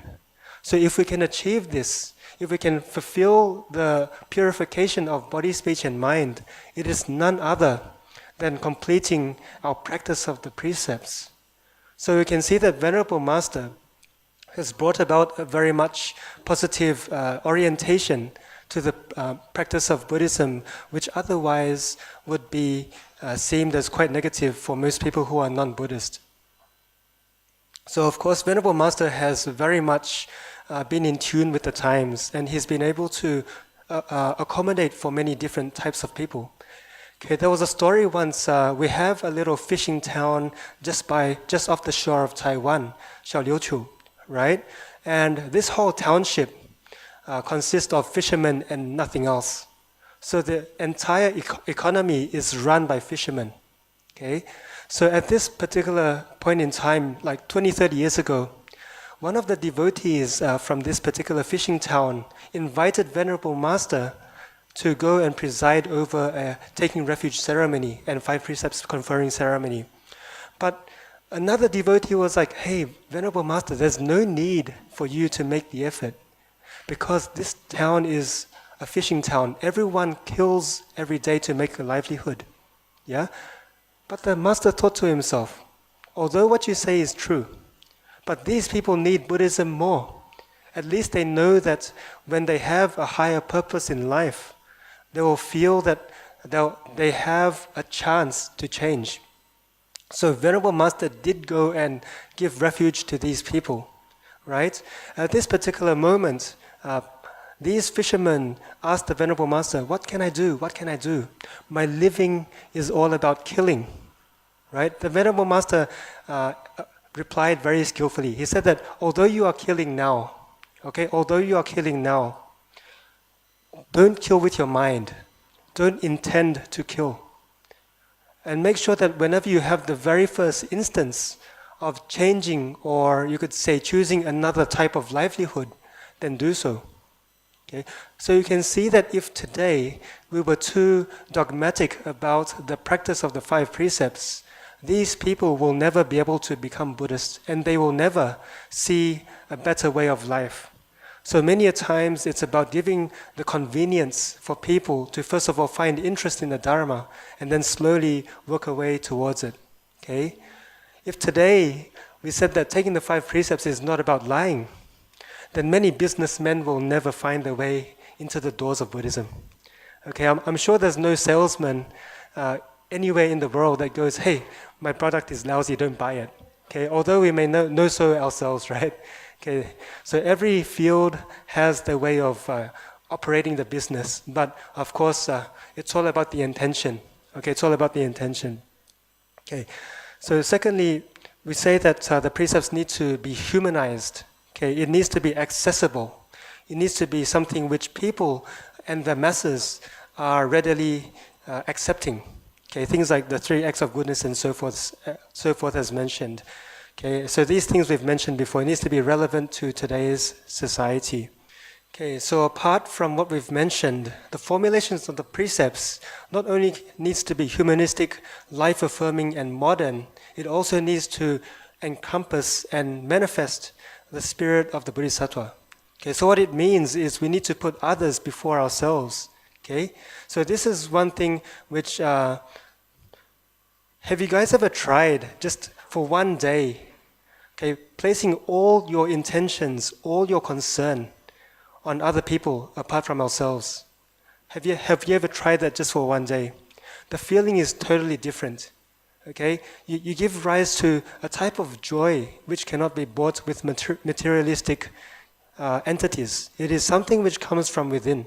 Okay, and there has been a lot of research done recently about generosity. Yeah, the more you're generous, the less likely you'll have depression or anxiety.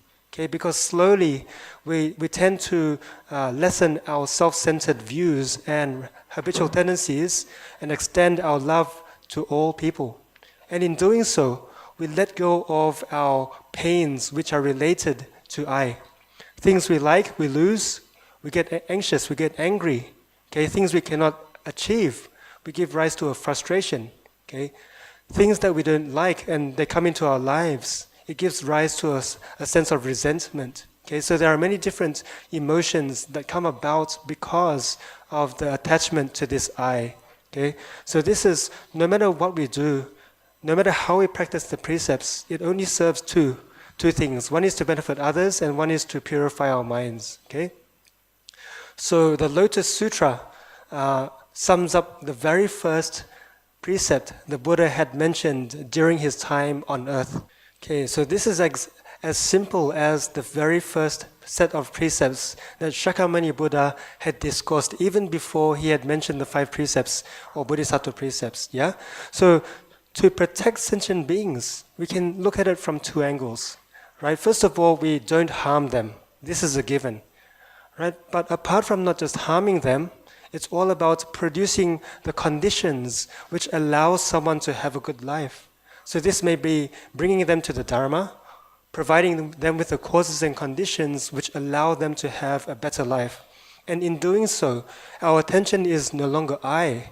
Okay, so we see that, what do you guys see here in front of you? Okay, what is the very first reaction? Most of you said, a little man. Okay, a little man. This is the very standard answer for most people. Okay, from a psychological point of view, it's the way we see everything in life. Okay, we always focus on the small things, the intricacies which are related to I. It's all about I. It's all about I lose, I gain, I love, I hate, and so forth. Yeah, but many times we don't realize that there is so much white around it, so many different causes and conditions which support our existence. In fact, many sutras say that anything that does not hinder our good existence is a supporting condition. Okay, so this brings about a sense of gratitude towards everything in life. Whoever does not come in my way is my great friend. Whoever does come in my friend is my good teacher. Because this person is trying to make me better. This person is giving me the causes and conditions to grow against all odds. Yeah, so we can see that no matter positive or negative, they are all good conditions for us to grow.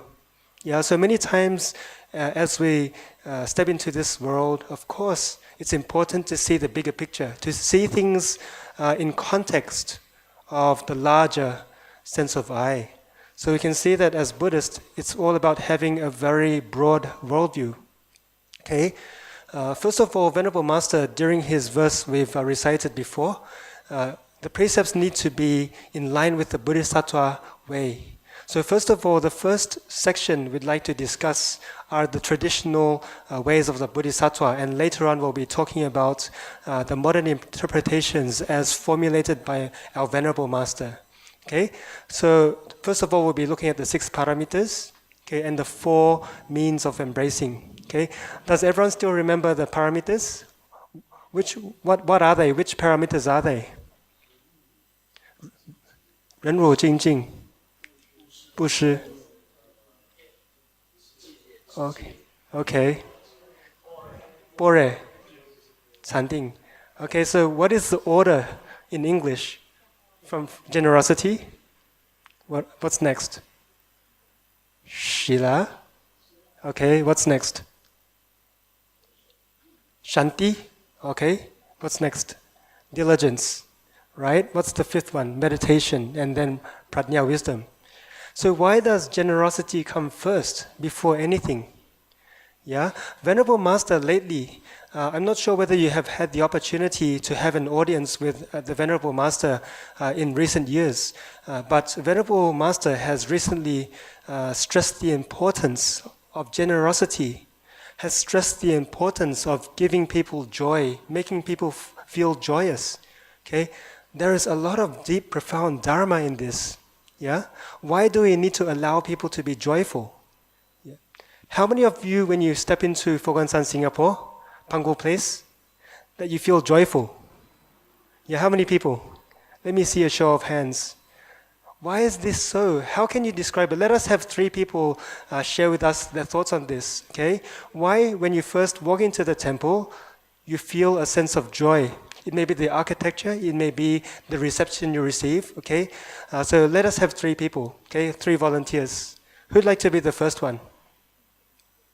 Okay, it's good to see that there are many young people here studying Buddhism, especially in Singapore, because this is something which is quite not so prevalent in other countries, yeah. To be able to see that kind of like, you could say, heritage passed down.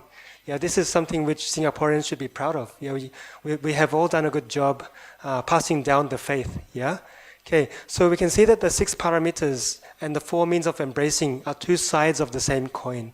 Okay, the 6 parameters focus more on the perfection of the mind as we engage in the 4 means of embracing. Okay, Venerable Master has also recently talked about frequently how to be accepted by others. So think about it. Maybe we think, hey, how to be accepted by others? It's social pressure. Some people think, okay, I need to conform. Okay? But there's a very fine line between conforming socially and being accepted virtuously. Okay? To conform with a group of friends who like to drink, you need to drink. Okay? But to conform with a group or be accepted by a group virtuously means to be able to shine all your true colors in terms of all your good Buddhist practice and influence them. So there's a big difference between just going with the flow, causing trouble, and really just fitting in and trying to make that difference from yourself, okay, to be the inspiration for others. Okay, so there are many things in life that we can do which can really, you could say, inspire others. From the very small action, for example, of us as young people, okay, visiting a friend's house, and what do? We actively help them do the chores. Or we act in a way which people see, hey, this person is different from other people. This person is compassionate. This people speaks nice words. My son should be like that as well. Okay? So there are many ways of not only fitting in, but being the inspiration for others. Yeah? So we now see the connection between the 6 parameters and the 4 means of embracing. Okay. So first of all, let us define what is paramita. Okay, what is paramita? So para in Sanskrit means beyond. It just simply means beyond. Ita is different. It means that which has gone. So if you put these words together, it means that which has gone, okay? Beyond, that which has gone beyond. But in simple terms, it's gone to the beyond, okay? What it means is, don't think that gone to the beyond means something which is very far-fetched. If in your very everyday life you are able to transcend your afflictions of greed, anger, doubt, suspicion, jealousy, and so forth, then you have already transcended this particular affliction. So it's something which is very real and very close to home. It's not something which is far-fetched, okay? And of course, there are 2 types of attachments which we try to cut off or try to release ourselves from. Okay, so the first one is to do with the self.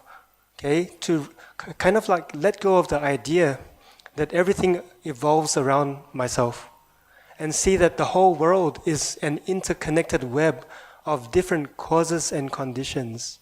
Okay, an analogy I used yesterday, I'd like to share again because I think some of our Dharma brothers and sisters here have only just come today. Okay, imagine our bodies. What happens when you do not drink for 3 days? We die. Would this body be considered a human body? No, it will be considered a human corpse. Okay? So you can see that the body is very transient. We just don't need to do something for 3 days and it's gone. Okay? Our minds, okay, when your boyfriend, girlfriend, husband or wife tells you, I love you, don't take it too seriously. Okay? Why? The type of love this person has for you at that particular time will change. The next time this person says, I love you, it will be a different type of love. Because there's no one thought which is exactly the same as another previous thought. Because the differences of conditions change, and of course the thoughts come about as well. Okay, so there's nothing that stays the same forever.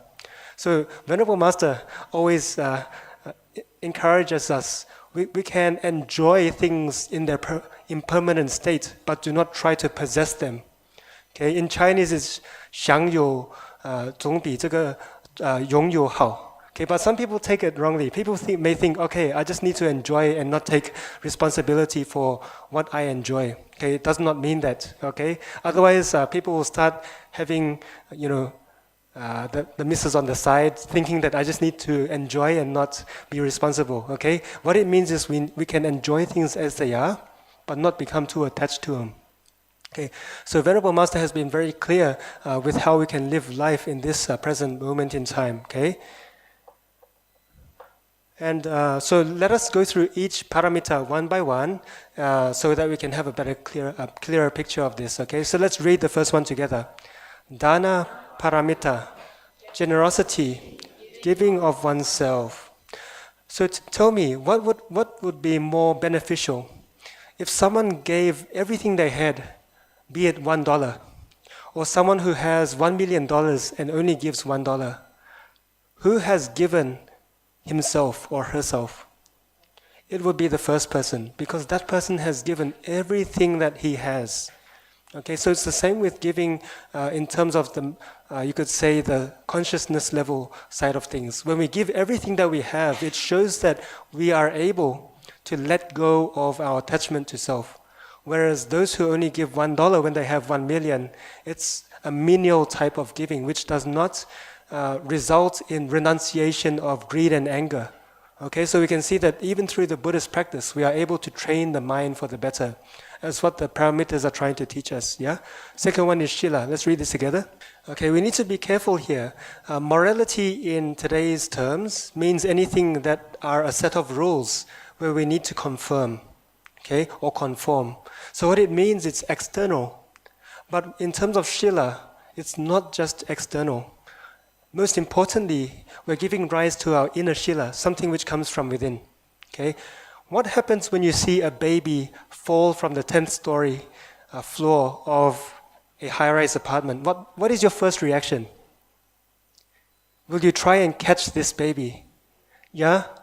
Who will not try and catch this baby and just curse the baby? No one. Okay, this means that you're all normal. Okay, because we're in line with our inner Sila. This comes from within.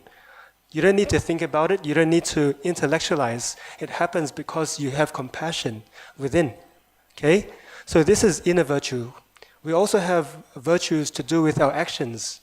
Because we are now Buddhist, we know that there are certain things that we need to do to perfect our path towards perfecting the human condition. Okay, so this is through learning. And of course there are external rules which we have vowed to follow. So it's not just morality, it's Shila. Okay?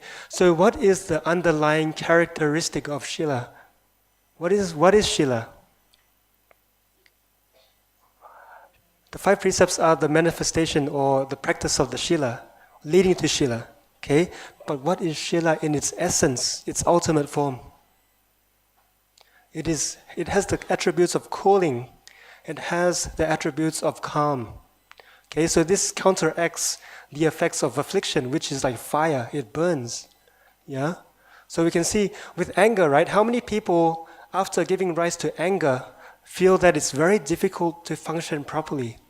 Yeah? Many people? Yeah, there's been recent research that has proven that anger has become out of hand for modern people. Yeah?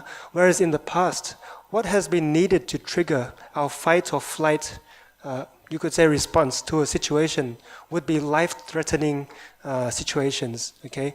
And this type of flight or fight gives rise to extreme anger, which comes in a manifestation of either I fight or I run away.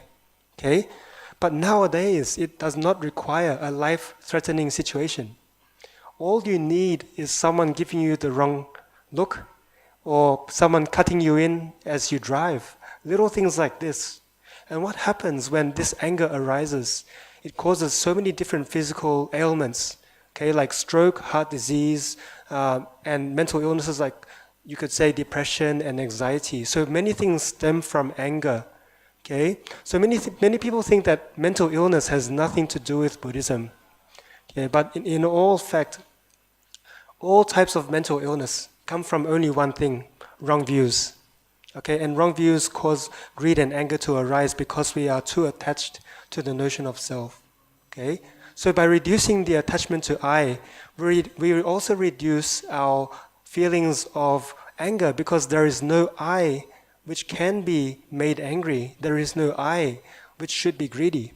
Yeah, so we can see that the precepts work in this particular way. Okay, so what's the next one? Santi Paramita. Let's read it together. Okay, the patience we're talking about now is not just ordinary patience. Yeah, because ordinary patience means that you have to painfully accept something, painfully try to come to terms with something. So although you are not 100% willing to accept it, you do so. Otherwise, you will not make progress in life. And what would be good examples of accepting something out of your will? Okay, students, for example. How many students love taking exams? Yes, exactly. Yeah. So not many. Sorry.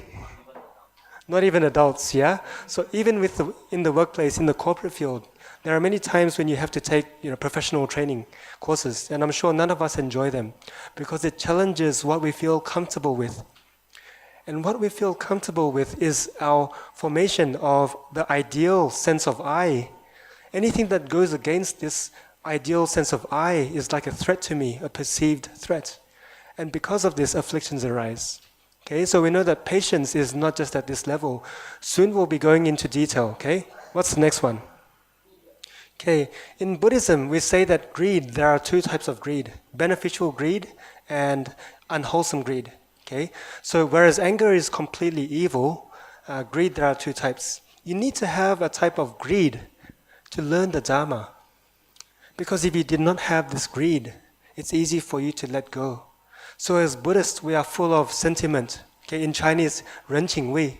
We need to have a very strong feeling towards us as Buddhists, our life as Buddhists. Yeah. Okay. And what's the next one? Dhyana paramita. Okay. What is it?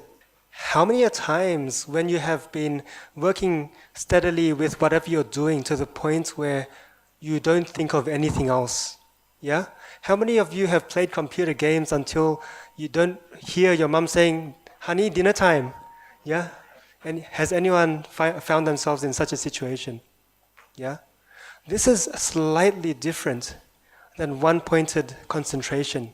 Okay?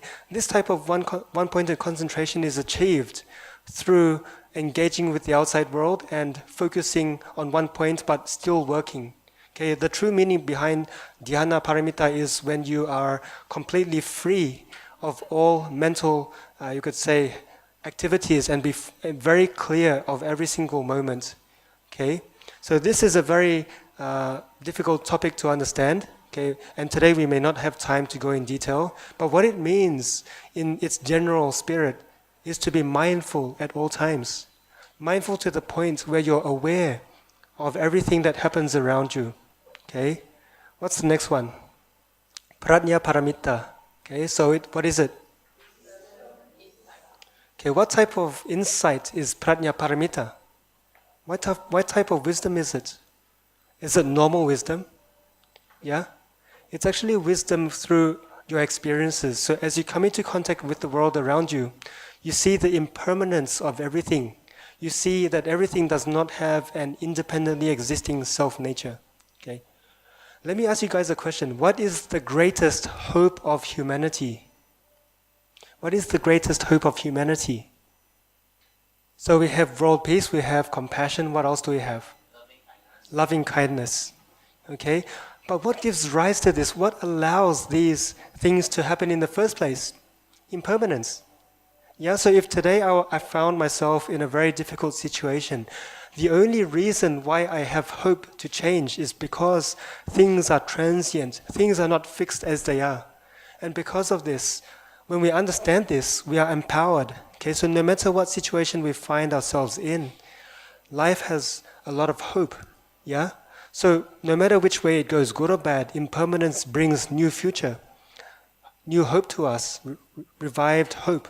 Okay, so we can see that through this type of understanding of life, we know that we can take our life in our own hands. Okay, so let's break up our study of each paramita and try to understand it more clearly. Okay, so what's the first one? Okay, how many of us have one time or another contributed to a trust, like a trust fund, or a charity? How many of us have done so? Yeah? I'm sure quite a few of us, right? Singaporeans are very altruistic, yeah? But when you give that dollar, when you contribute to that particular fund, what types of thoughts are running through my head? Yeah, what types of thoughts are running through our minds? Are we giving? Yeah, we're giving, right? We have the idea that we are giving. Do we have intentions behind the giving? Yeah, what's the intention behind giving? Doing a good cause. Yeah? Do we expect some type of reimbursement? No? You sure? Sometimes, right? Because we like to seek, you could say, recognition. Yeah? Yeah. Tax deductions, right? This is very, yeah. I think all of us do it. My mother does it all the time. Yeah, because it helps to reduce the threshold, right? Okay, so these are many different ways of giving. Okay, but very soon we realize that the more we are attached to the idea of giving, gift or giver, this type of giving is no longer pure. Because when we give, we already have the concept that I have given. Okay, so it becomes me again. It becomes the evil I. Okay, it comes into place. Since that I have given, I have lost something. I have renounced something and it hurts sometimes, especially when the amount is big. Yeah? But a true bodhisattva is not like that. He does not engage in the notion that, hey, there's someone who is giving, I'm giving. And he does not think about the gift or the value of the gift. Or nor does he think about that, okay, that person is the recipient. Okay?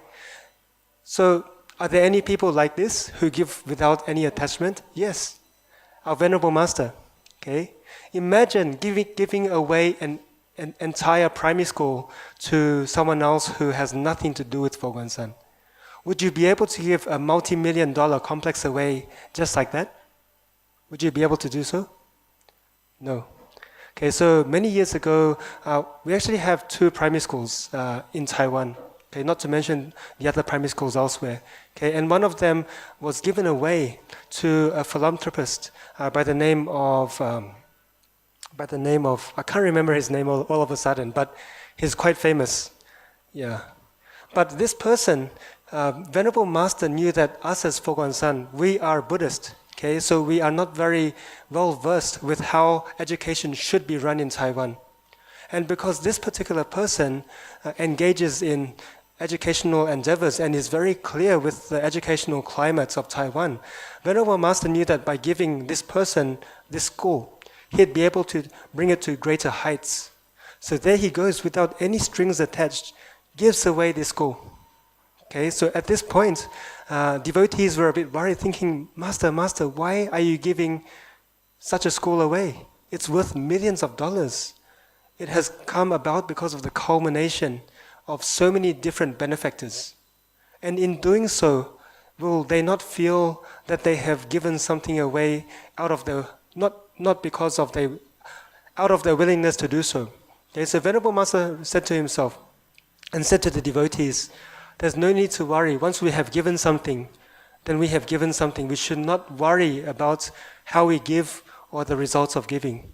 Yeah? So just like this person now has brought this school to great heights. Okay, and Venerable Master now has seen the fruition of his actions. Yeah, so many times when we give, it's important that we do so without attachment.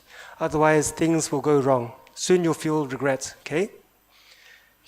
So there are many ways of giving, but in terms of Buddhism, the general rule is not to be attached to the gift, the giver, and the receiver. Yeah. Let me ask you guys a question. Who has given to charity before? Who has given to charity before? Yeah? I've given to charity before a long time ago. What type of mindset do we adopt as we give to this charity?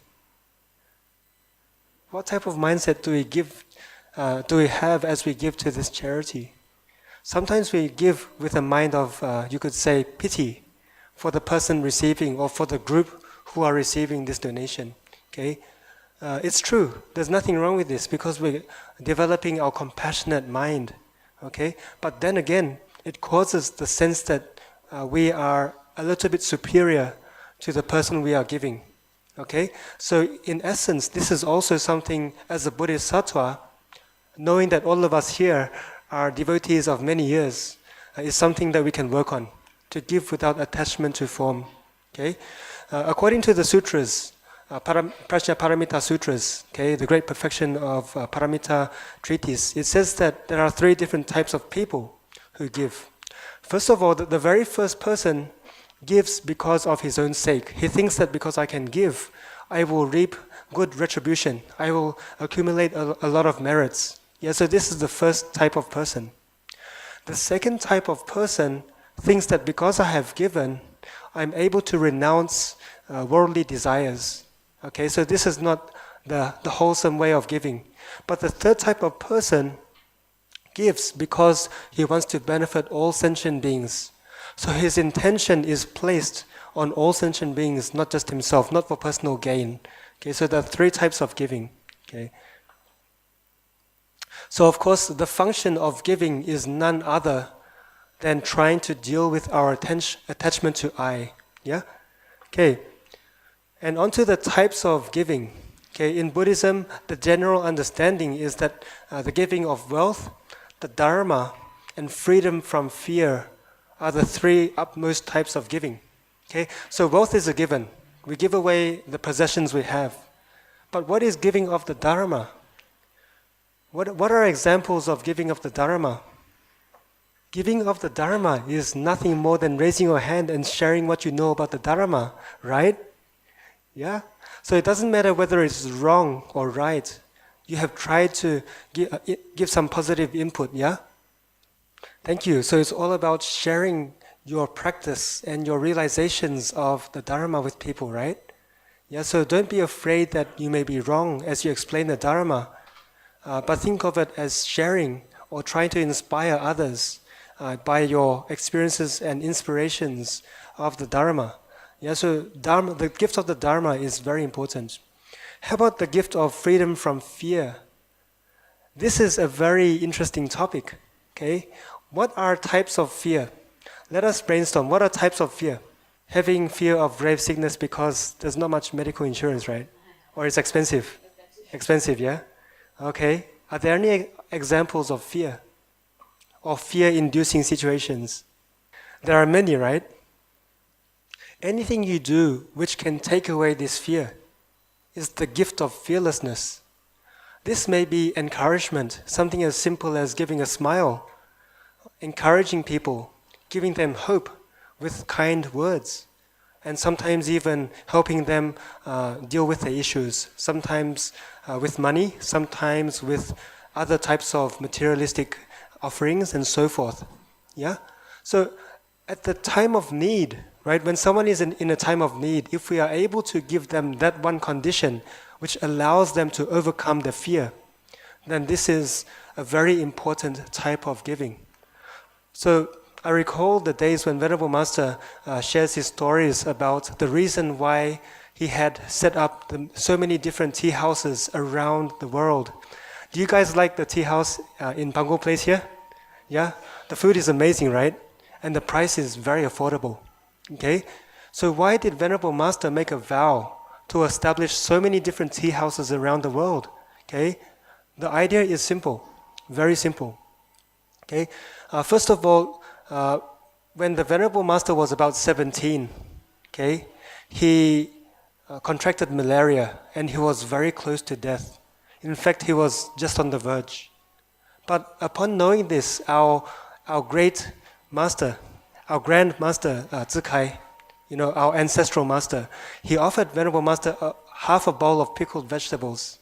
And this was enough to instill courage in the Venerable Master to continue forward. Okay, this is the first instance where the Venerable Master had made the vow to reciprocate his master's kindness by establishing many different temples around the world. And the second time he vowed to do something in terms of create tea houses, establish tea houses, is one day he was actually at a monastery called Sandao Si. Okay, he was there working on his publication called Jie Shi. So in the old days, Venerable Master was an avid writer.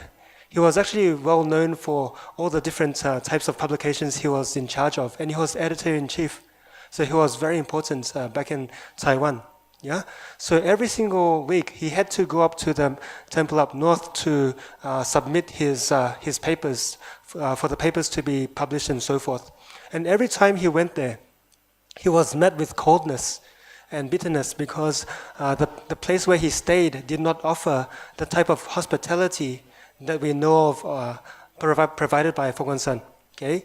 So at that particular moment in time, he made a vow saying that in the future, whoever comes through the doors of my branch temples, of my temples, will definitely, first of all, will be able to fill their tummies, regardless whether they have money or not. Okay? So now in Taipei Vihara, in northern Taiwan, we have a branch temple called Taipei Vihara, where they serve free congee to those who need it. Okay? We also have in Foguan-san the Pilgrim's Lodge, where people can eat and not even give $1. Okay, so this is by donation. So there are many temples around the world which operate by donation. Okay, so this is in the spirit of providing people convenience. But if you look at it deeply, for those who really need it, it also provides them relief from the fear of being hungry. Okay, so like this, we know that giving people freedom from fear is also important. We need to first deal with the fears, inspire them, and then we can do some more to them with the Dharma. Okay? So giving what is hard, what is difficult to give. Okay? This is the ultimate meaning of giving. Okay? It means that we give sincerely and from the bottom of our minds and hearts. Okay? And I'm sure most of us here, as Foguangians, we try to aspire to do so. Okay, so there are also different types of giving. Okay, there is the giving where we relinquish our greed, relinquish our type of attachment. Okay, so this is achieved through what we have mentioned before. And also, if we do not have the capability to give, the other thing we can do, which you could say accumulates the same type of merits according to the sutras, is to rejoice in other people's beneficial deeds or beneficence, right? So one day when we see our different brothers and sisters do something good, well, we should give rise to joy about it, right? Because it's like, okay, he has the capability of doing something good. Okay, we should be happy. We should, at that particular moment, give rise to utmost respect for this person. Okay, in doing so, we give rise to a mind which overcomes pettiness and jealousy.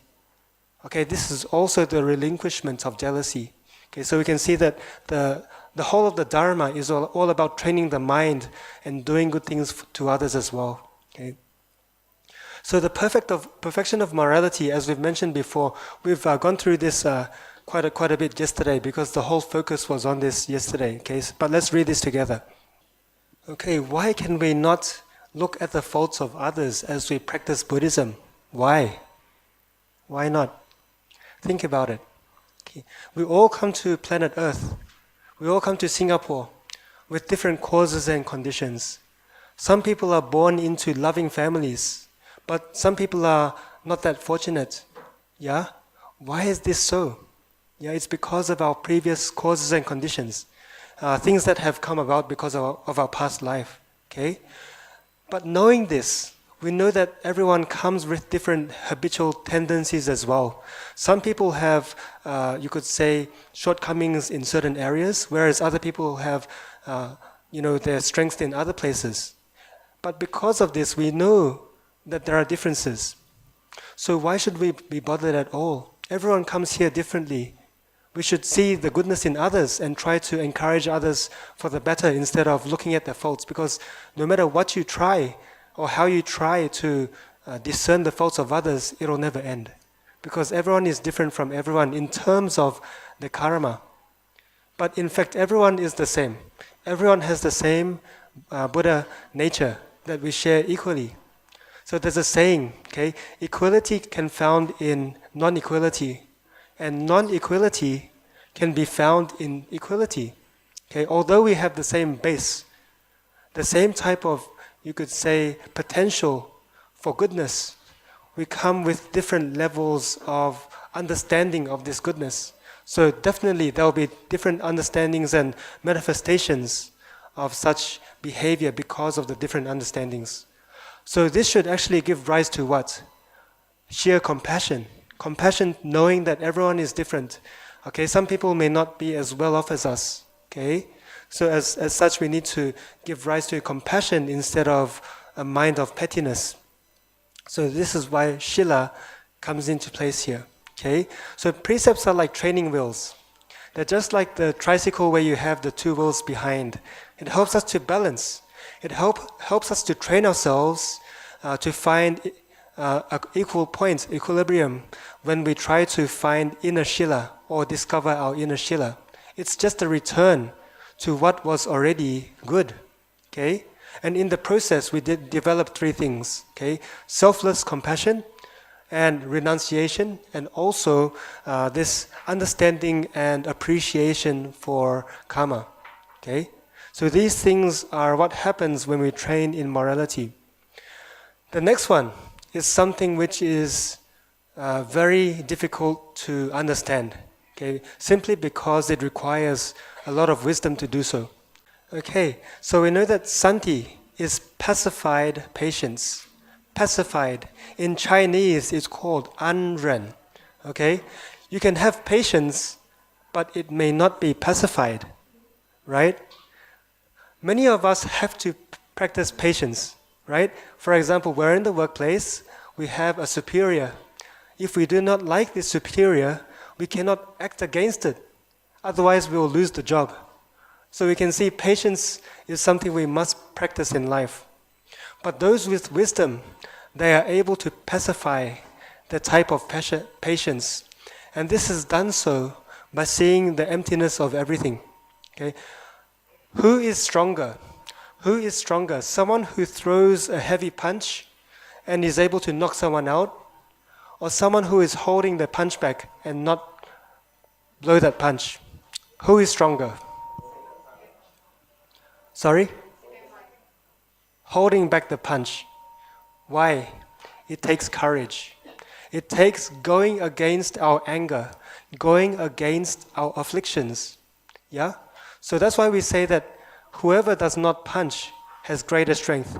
Whoever does not rebuke or refute someone's reprimand is strong, because from that moment, he increases his ability to withhold his emotions.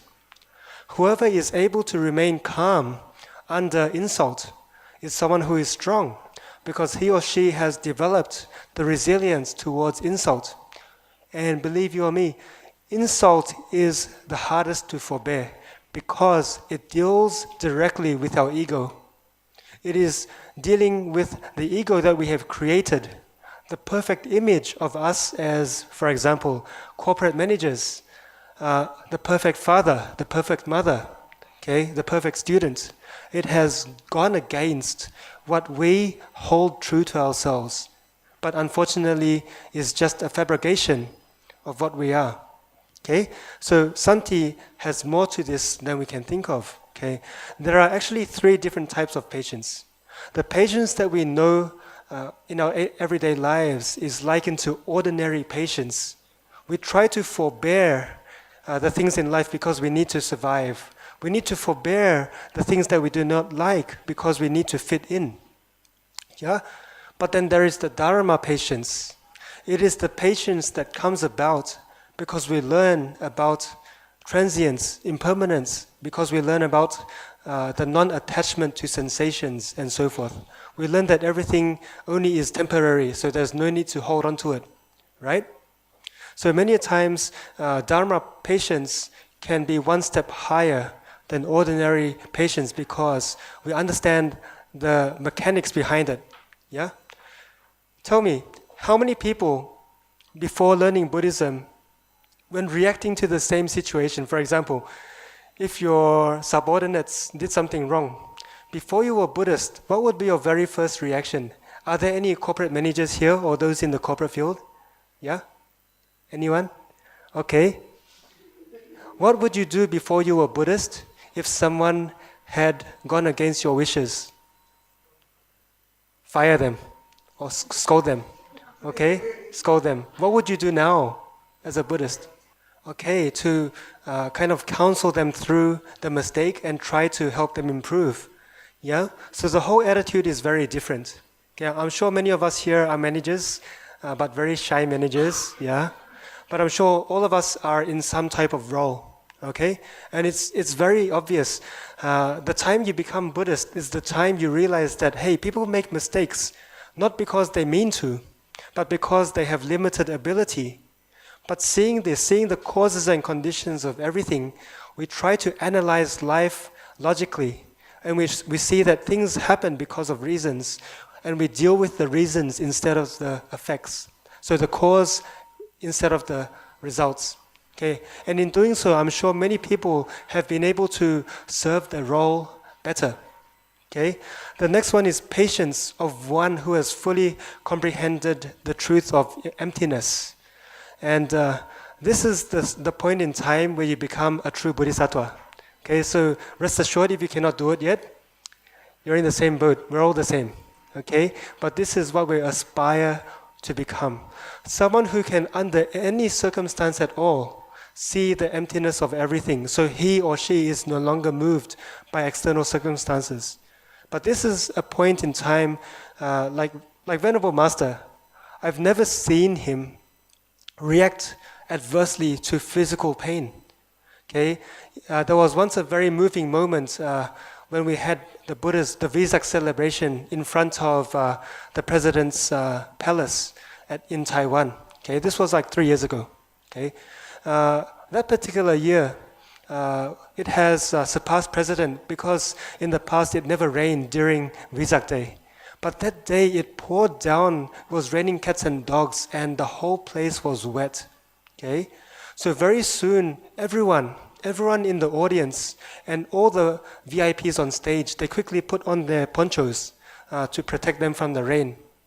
But when the assistants of Venerable Master insisted that the Venerable Master use an umbrella, he refused. He thought that, how can I dare to put on a poncho and take an umbrella when all these other people who do not have a poncho will get wet? How can I be different from other people? Yeah? So wherever Venerable Master goes, he never is willing to be different from anyone else. Okay, so this is very moving. And to the point where he can sacrifice his health. Okay? When the Venerable Master was 27, at that particular point in time, he was traveling from south to north, north to south all the time to preach the Dharma. And back in the days, there was no such thing as the speaker, the PA system.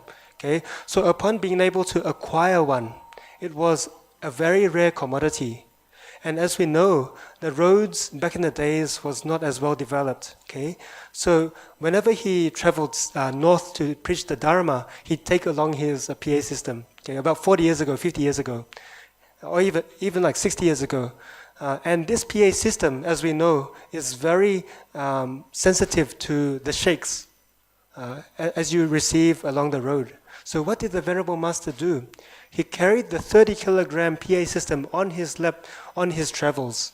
And sometimes these travels take several hours, even sometimes half a day or even the whole day. So imagine carrying 30 kilos on your lap for half a day. How many of us can do this? Not many people. Okay? But there did come a point in time when the Venerable Master had to face his physical consequences. There came a time where he had damaged all the nerves in his thighs because of this, that the doctors back in the days said that the only way to save himself was to amputate both legs. At the point, the Venerable Master thought to himself, hey, okay, great. If I was to amputate my legs, I can spend more time writing for the Dharma, writing for Buddhism. You could see that although he was about to sacrifice his legs, he did not see any fear. In fact, he was actually quite happy that he'd have the conditions to write more because that was what he was good at. Yeah, so we can see that the Venerable Master was fearless. But luckily enough, putting off his surgery, he realized that his legs were getting better. And after that, he realized that he did no longer need surgery. But because of this, now you see Venerable Master, before he was confined to the wheelchair, he was already using the cane from about the age of 50 onwards.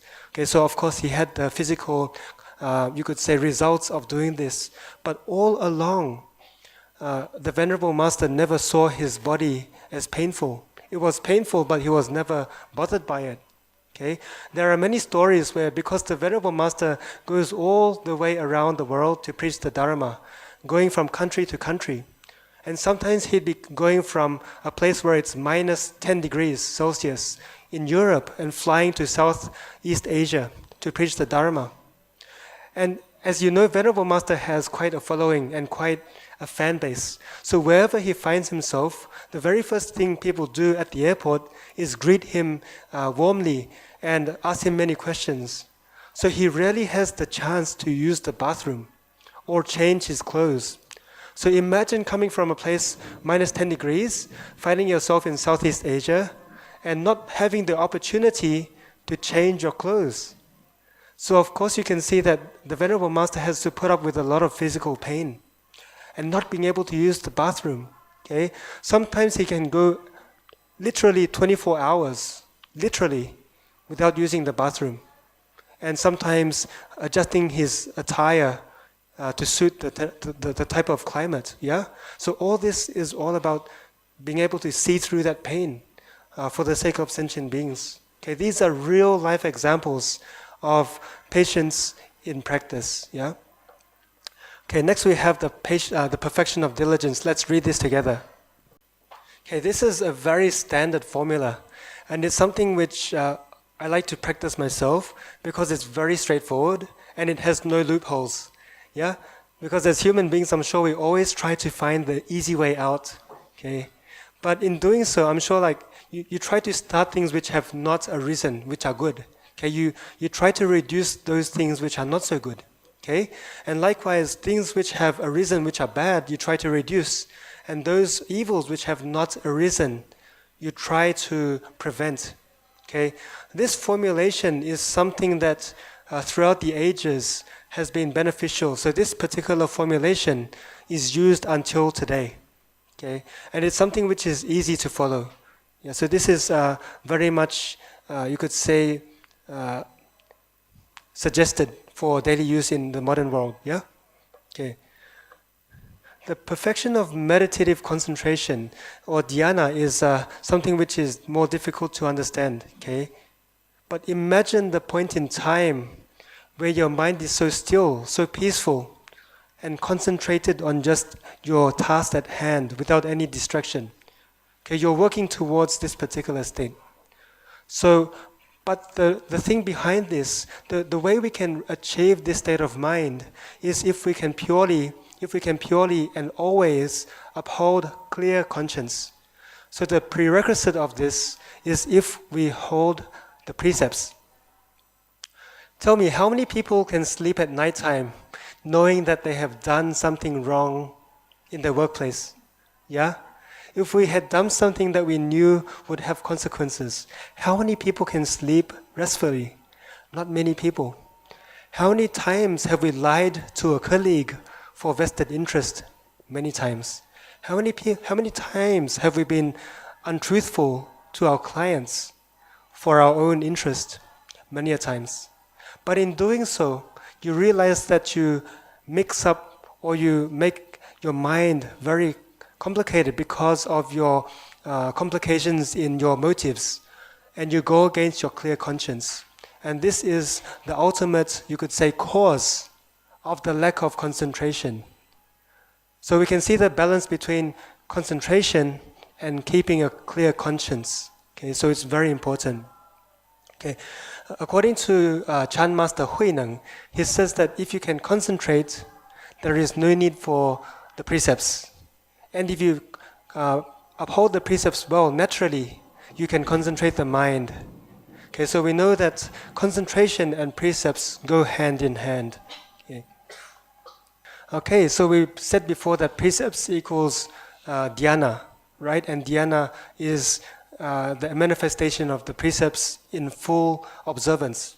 But now we say that prajna and dhyana are the same, meaning that wisdom and the meditative state are the same. Why do we say so? Why do we say so? Think about it. If today our minds are completely still, without affliction, it means none other than returning to the internal purity of the Buddha nature. Okay. How many times has your mind been still so that you see the compassion within? When you see that life is totally fair. Has there ever been instances of this, yeah? Okay, we see that if we take prajna wisdom and dhyana at a more conventional level, as in something which relates to daily life, think about it. The moment when we're very clear with what's happening, we're very clear with the different causes and conditions, we're very clear with the situation, naturally our minds will be at ease. We no longer feel fear or anxiety because we know things has a beginning, things has a cause, and we naturally accept the way things happen and try to influence the way things turn out. Yeah? Likewise, if we fully understand dependent origination, our minds will not be moved at all. Okay? But when we are in a state of meditation, when our minds are clear, we also do not feel fear. Why? Because we see that everything happens as it is, as a matter of course. Yeah, so likewise, it's two sides of the same coin.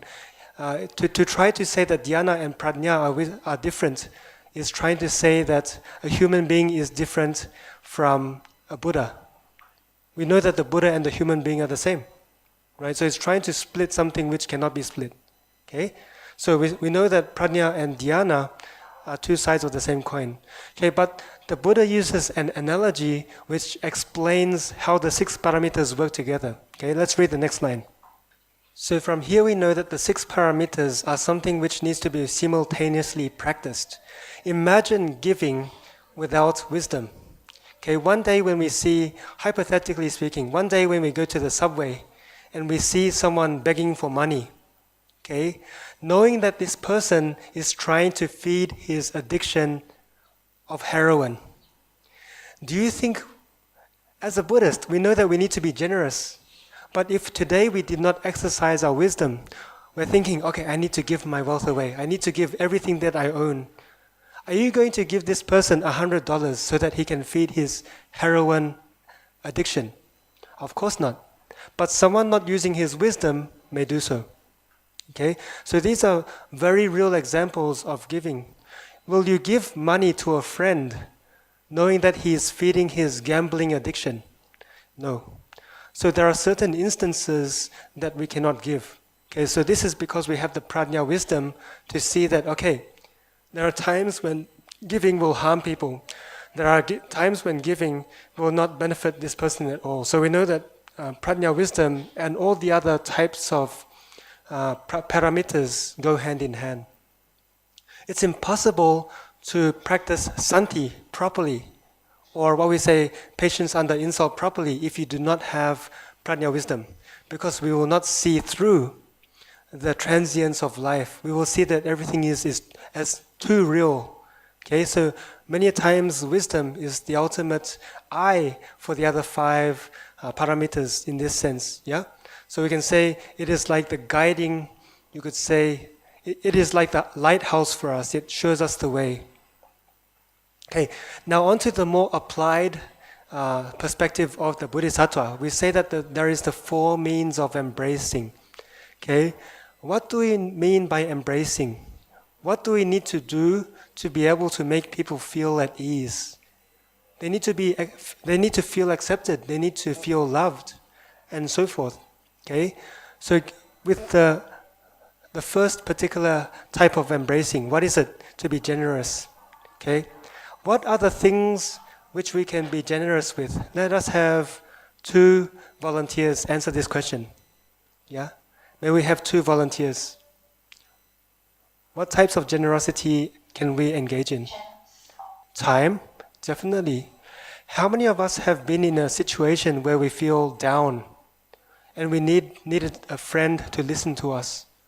I'm sure that all of us have had this situation. Imagine if your friend said, come on, I don't have time. Go and do something to make yourself happy. Do you think that this will make yourself feel nice? Definitely not. So time is a very good offering. How about giving of our emotions, giving of our talents, yeah, giving of our knowledge? These are all different ways of giving. So don't think that giving is all about monetary giving, but it's giving of ourselves. Okay, and in doing so, the person will feel it. The person will feel it. Okay, and secondly, giving kind words. Okay, what type of kind words can we give to people in life? Words of encouragement, yeah, praise, and so forth. Okay, great. So anything which allows people to feel better than they are now are kind words. Yeah, it's very simple, and it's very doable, as we will soon see with Venerable Master's formulation of the 4 types of giving. Okay, the next one is altruism, and that is everything to do with giving others joy and generosity, and anything that makes people feel that they have been benefited. Okay, it is also an internal thing. It's all about having all sentient beings as your object of concern. Okay, and empathy and fellowship. Okay, if today I was trying to bring the Dharma to someone who enjoys killing, okay, obviously I need to approach this particular person, you could say strategically, right? First of all, I'd work slowly in praising the joys of life, praising the value of life, instead of saying, hey, you cannot kill. If you kill, you'll be born in hell. I'm sure if you say that, none of your friends will turn into Buddhism, okay?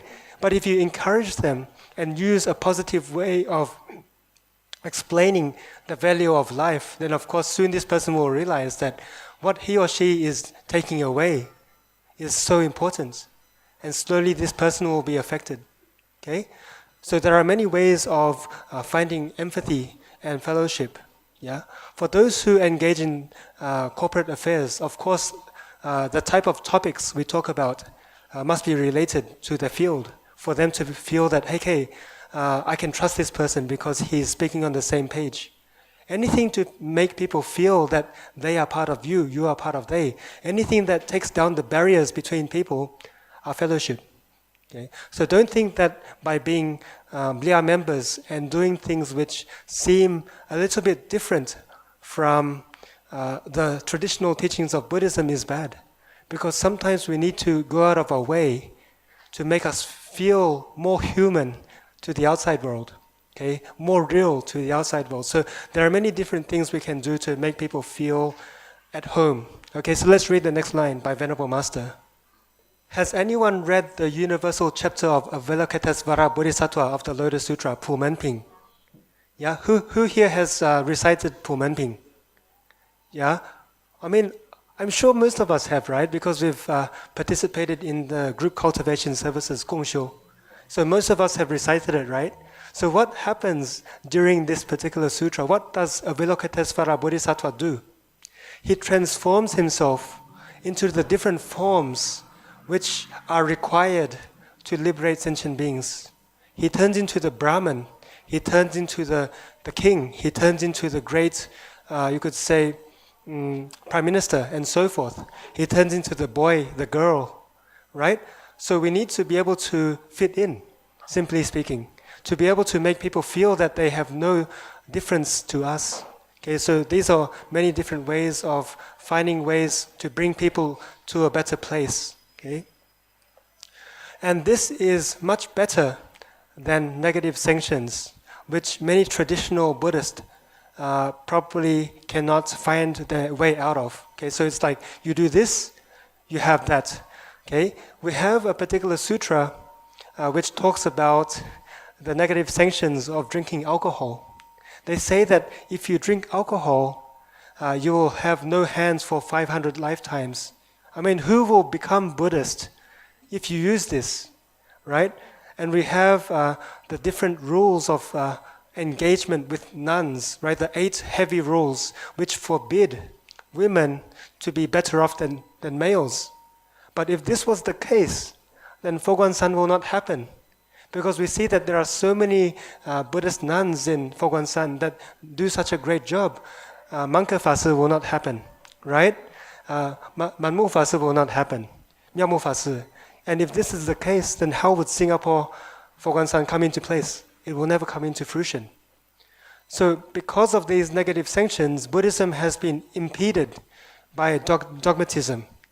And as a result, Venerable Master has responded to this quite heavily with his own interpretations of the Dharma. It tells us one very important thing. It tells us that the Buddhism that we practice now should be life-affirming. So this is to the second point. Okay, we know that a lot of Buddhism in the past says you can't do that, you can't do that. As Buddhist monks and nuns, you cannot observe musical performances. Well, if we were too dogmatic about this point, then all of us will be breaking the precept because we encourage lay members to propagate the Dharma through music, right? It doesn't make sense. But we always forget that even things like the incense anthem, Luo Xiang Zhan, this was the most, you could say, popular music in the Tang Dynasty. It was in. It was cool. Right? So, this is like rock music in today's standards. So don't think that trying to sing the Dharma with today's tunes goes against the Dharma. Because we all know that with music we can carry our reverence, our emotions, our kind of like commitment to the Dharma. But we do so in today's language. We do so in a way where people can accept it. So that's why Venerable Master has allowed us all to use music to propagate the Dharma. This is one very good example of not being dogmatic about this particular precept. Okay? And likewise, with the interaction between males and females, we know that in the past, many Buddhists will shun upon the idea of monks and nuns being able to be in the same organization. Okay, we have traditional organizations where men are men and women are women. Okay, but if this was the case, then how would Foguan-san happen? It will never happen.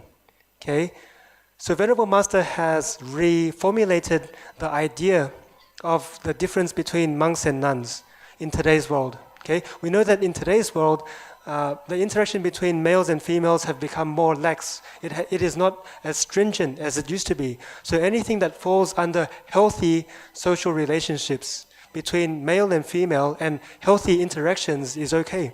Okay? So because of this, we no longer have the type of, you could say, rigidness of how we practice this particular precept. Yeah? And in today's society, if you were to uphold the type of sanctions against females, unfortunately, there are so many modern thinking people who because of this will be turned away from Buddhism. Because even the Buddha himself said, Buddhism is all about equality. It's about equality of human beings, be it female, male, poor, rich. Okay, so this is actually more in tune with the original intents of the Buddha. Okay, so from here we know that the spirit is more important than the mode. Okay, so in retrospect, we know that negative sanctions turn people off. Okay, secondly, we know that social norms and cultures have changed over time. Imagine if we held fast to the idea of alms taking. Yeah, in the past, monks and nuns must take alms. Secondly, they must eat before noon. But what happens if today, us as monastics, we take our bowls and go around Pango Place trying to beg for alms? What will happen? People will think, this guy must be ... right? Okay? What happens if we are too dogmatic about eating after noon? Does everyone know why the precept against eating after noon came into being? There's a story of a particular disciple by the name of Keladayin, who is one of the foremost disciples of the Buddha. And before he became an arhat, he was actually, and even before the Buddha became a monk, they were good friends. And this particular disciple was a bit naughty, so he had introduced the Buddha to all types of pleasures of life. And I'm sure you'll know what that means, okay? But after the Buddha awakened to the way, he came around and liberated his friend, accepted his friend as a disciple, okay? So this person was very playful. So playful to the point where about 70% of all the Buddhist rules for monks and nuns were derived from this one person. Because the Buddha only instigated rules when people broke them. Okay? The very first rule was non-harm, not to harm anyone and to protect life. But because 12 years later, he saw that the Sangha was becoming impure, and because of that, he gave sanctions. Okay? So the sanction against eating after noon happened because one day, this particular disciple was getting hungry in the evening. Okay, so he went along his way, taking up his alms bowl, and arrived at a house, wanting to beg for food. Okay, but as he opened the door, as the owner of the house opened the door, realized that, hey, whoa, this guy looks funny, because it was dark, right? It was dusk, and this guy was black, so black that his name means like shiny black. Okay, shiny black. It was just like tar black. And his eyes, being Indian, was very white. So upon opening the door, this householder was shocked. Oh no, this is a ghost, because he does not look like a human. I cannot see any other features apart from the dark skin, the white eyes, and shiny skin. So because of this, this lady happened to be pregnant. And because upon seeing this disciple of the Buddha beg for food, she had a miscarriage. Okay? And apart from this, there have been many instances where disciples of the Buddha begged for food at very inappropriate times, causing lay people to having to go out of their way to prepare food. And as a result, only then did the Buddha decide to instill this law. Okay? There are also very interesting laws against the way we go for alms rounds, yeah? So one day, this disciple of the Buddha, Keladayin, he got happy. So instead of walking normally for his alms rounds, he thought, hey, the Buddha never said that we cannot run. So he thought to himself, okay, let's have fun while we're at it. So when he went on his alms, when everyone was going nice and elegantly, as most monks should do, he ran. And very soon he realized that he could finish his alms rounds in less time than everyone else. Okay? But upon the Buddha finding out that he was causing trouble, he set down the rule that you cannot run for your alms. Okay? Well, then this disciple thought, okay, fine. The next day, he was like, okay, I cannot run for my alms. I will hop for my alms.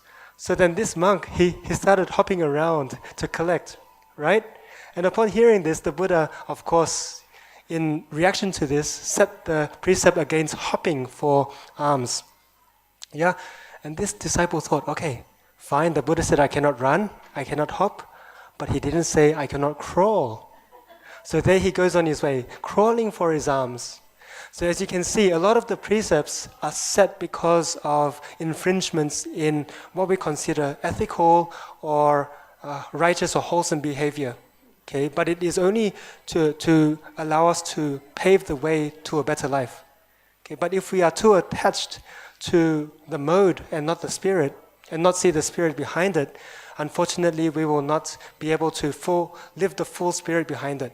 Okay, especially in this day and age. Okay, if we were to eat alms, we will not be able to work until the late hours of night, which most monastics nowadays have to be able to get the work done in propagating the Dharma.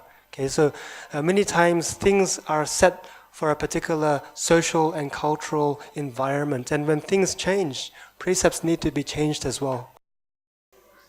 So Venerable Master has pretty much summed up everything that we have mentioned, yeah? Okay, so we know that Venerable Master has tried to modernize the precepts. Okay, things like the Four Noble Truths. Instead of just focusing on the suffering of life, he has turned this into the vow to save sentient beings. Yeah. So let's go through a bit quicker. So with the truth of suffering, instead of saying that okay, life is full of suffering, he says that we need to make the four universal vows. Okay, the first one being to liberate sentient beings. Okay. Secondly, of the truth of the cause of suffering. Okay, he also makes the vows that we need to eradicate all afflictions. Okay, thirdly, the truth of the path. We need to learn all inexhaustible dharmas so that we are able to help others find the way to truth. Okay, and finally, with the truth of the cessation of suffering, of course, the Venerable Master says that we need to make an active vow to attain Buddhahood for the sake of all sentient beings. So from this we can see that what is passive needs to become active in realization of the Bodhisattva path. Okay, and he also talks about the 3 acts of goodness. Okay, let's read this together. If you can achieve these 3 actions, you have pretty much purified your karma of body, speech, and mind. Okay, this is so easily understood by primary students that does Singapore go into the schools and promote this type of teaching, the 3 acts of goodness? Because in Australia and in New Zealand, we do have certain circumstances where we can go into the schools and promote this type of thing. But imagine if we did not use the 3 acts of goodness and we use like Buddhist teachings, it will be a different story. So we can see that with the 3 acts of goodness, it's very flexible. It can find its way into any different type of situation because it takes away the baggage which is originally related to Buddhism.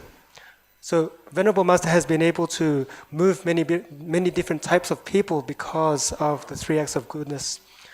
And the 4 givings can also be considered the 4 immeasurable state of mind: loving kindness, appreciative joy, compassion, and equanimity, 慈悲喜舍.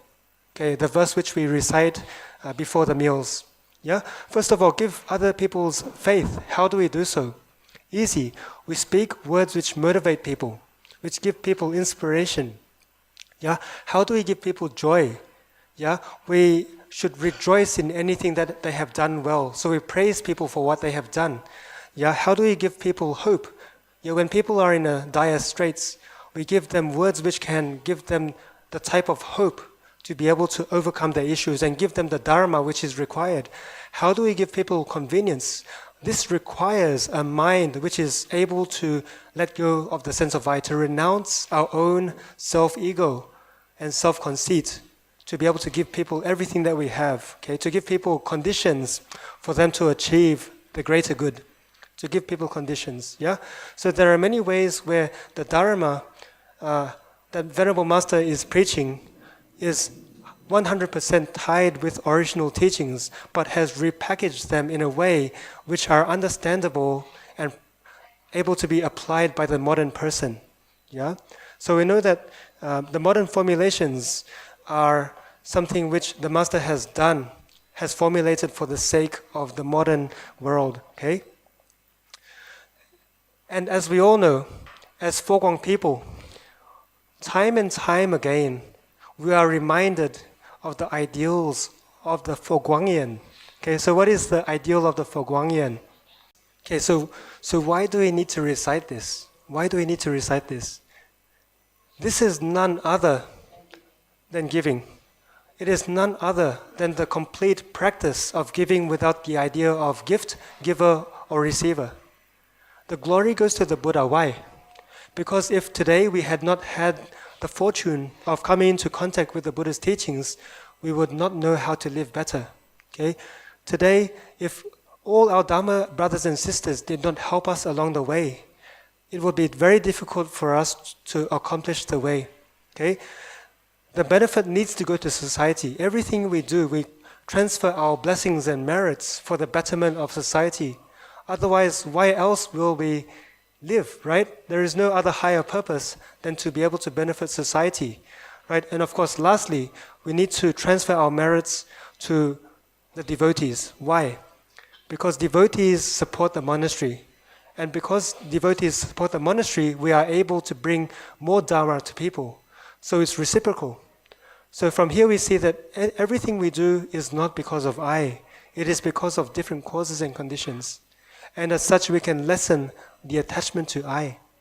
This is none other than giving in its full form. Okay? So I guess I have spoken a lot about the Venerable Master's modernization of the precepts and trying to adapt it to the modern world. Okay?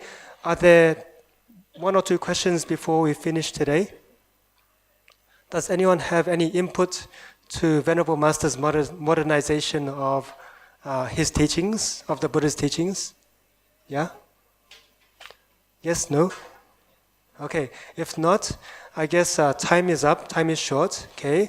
Most importantly is that we need to have faith in the teachings of the Venerable Master, in being able to apply what has been said many years ago, but has been said in a way which is understandable by modern society. So with this, I'd like to pass on my blessings. Hope that everyone can find joy in the Dharma and be able to enjoy a peaceful and joyful life. Thank you.